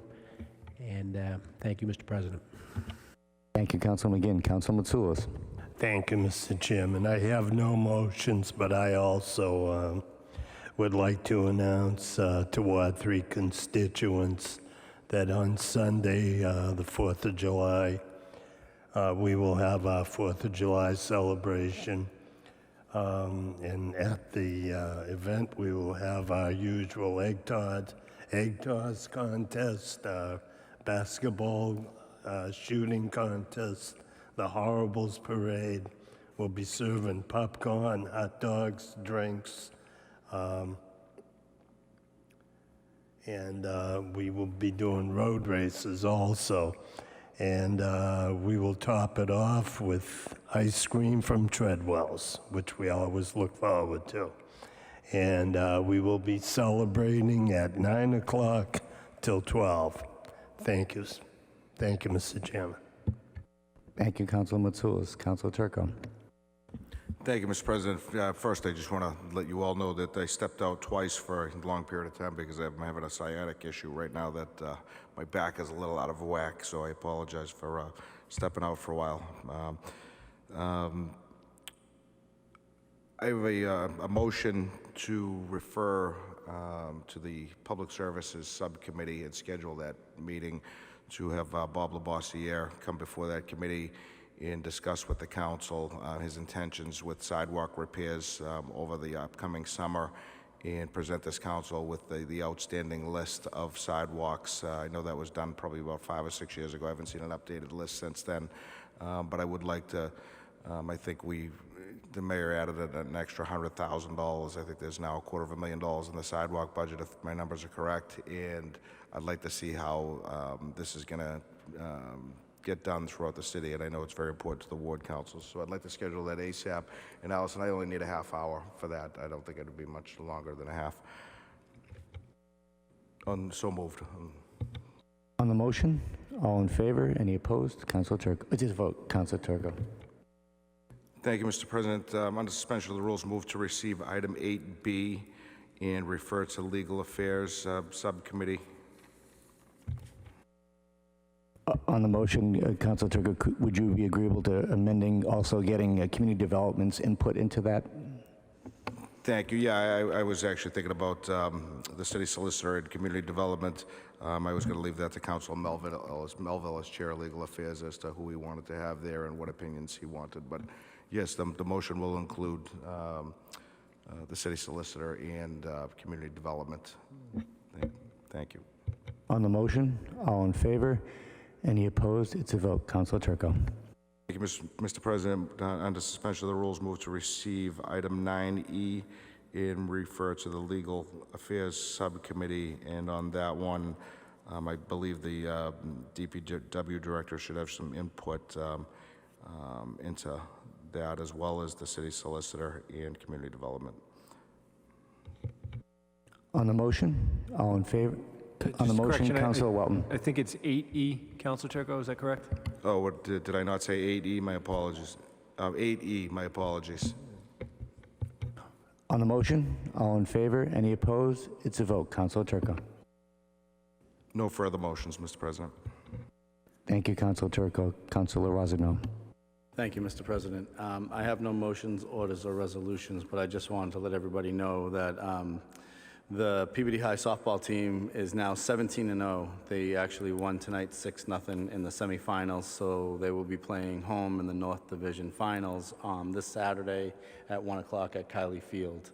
So this is the first time in 15 years that they've actually advanced to the finals of their division, and the last time they actually did it, their coach was on the team. So I just think that that's kind of impressive. So congratulations to the girls softball team, and I wish them well this coming Saturday in the North Finals. Thank you.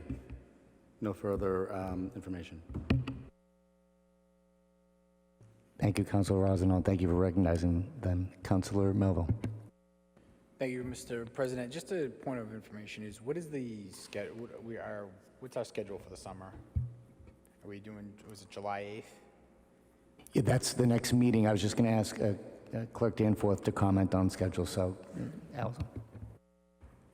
So July 6th, I believe you're going to have a Legal Affairs Committee, and then on July 8th, we have a Committee of the Whole and a Finance meeting before our regular meeting. And thereafter, August 26th will be our first meeting back. Thank you. So I'll coordinate with you on the schedule for everything on that. Is there anything else, Mr. President, you need me to clean up on this thing? I think we need to, we've got 8F and C, please. All right. Move to, under suspension of the rules, move to receive item 8C and 8F. So moved. Thank you. On C, should we refer that to Legal Affairs? If you just want to double check on that. Yeah, I apologize. Yes, we should. And then I'll speak to you on that, Allison, when we can include that in our for the schedule for that day.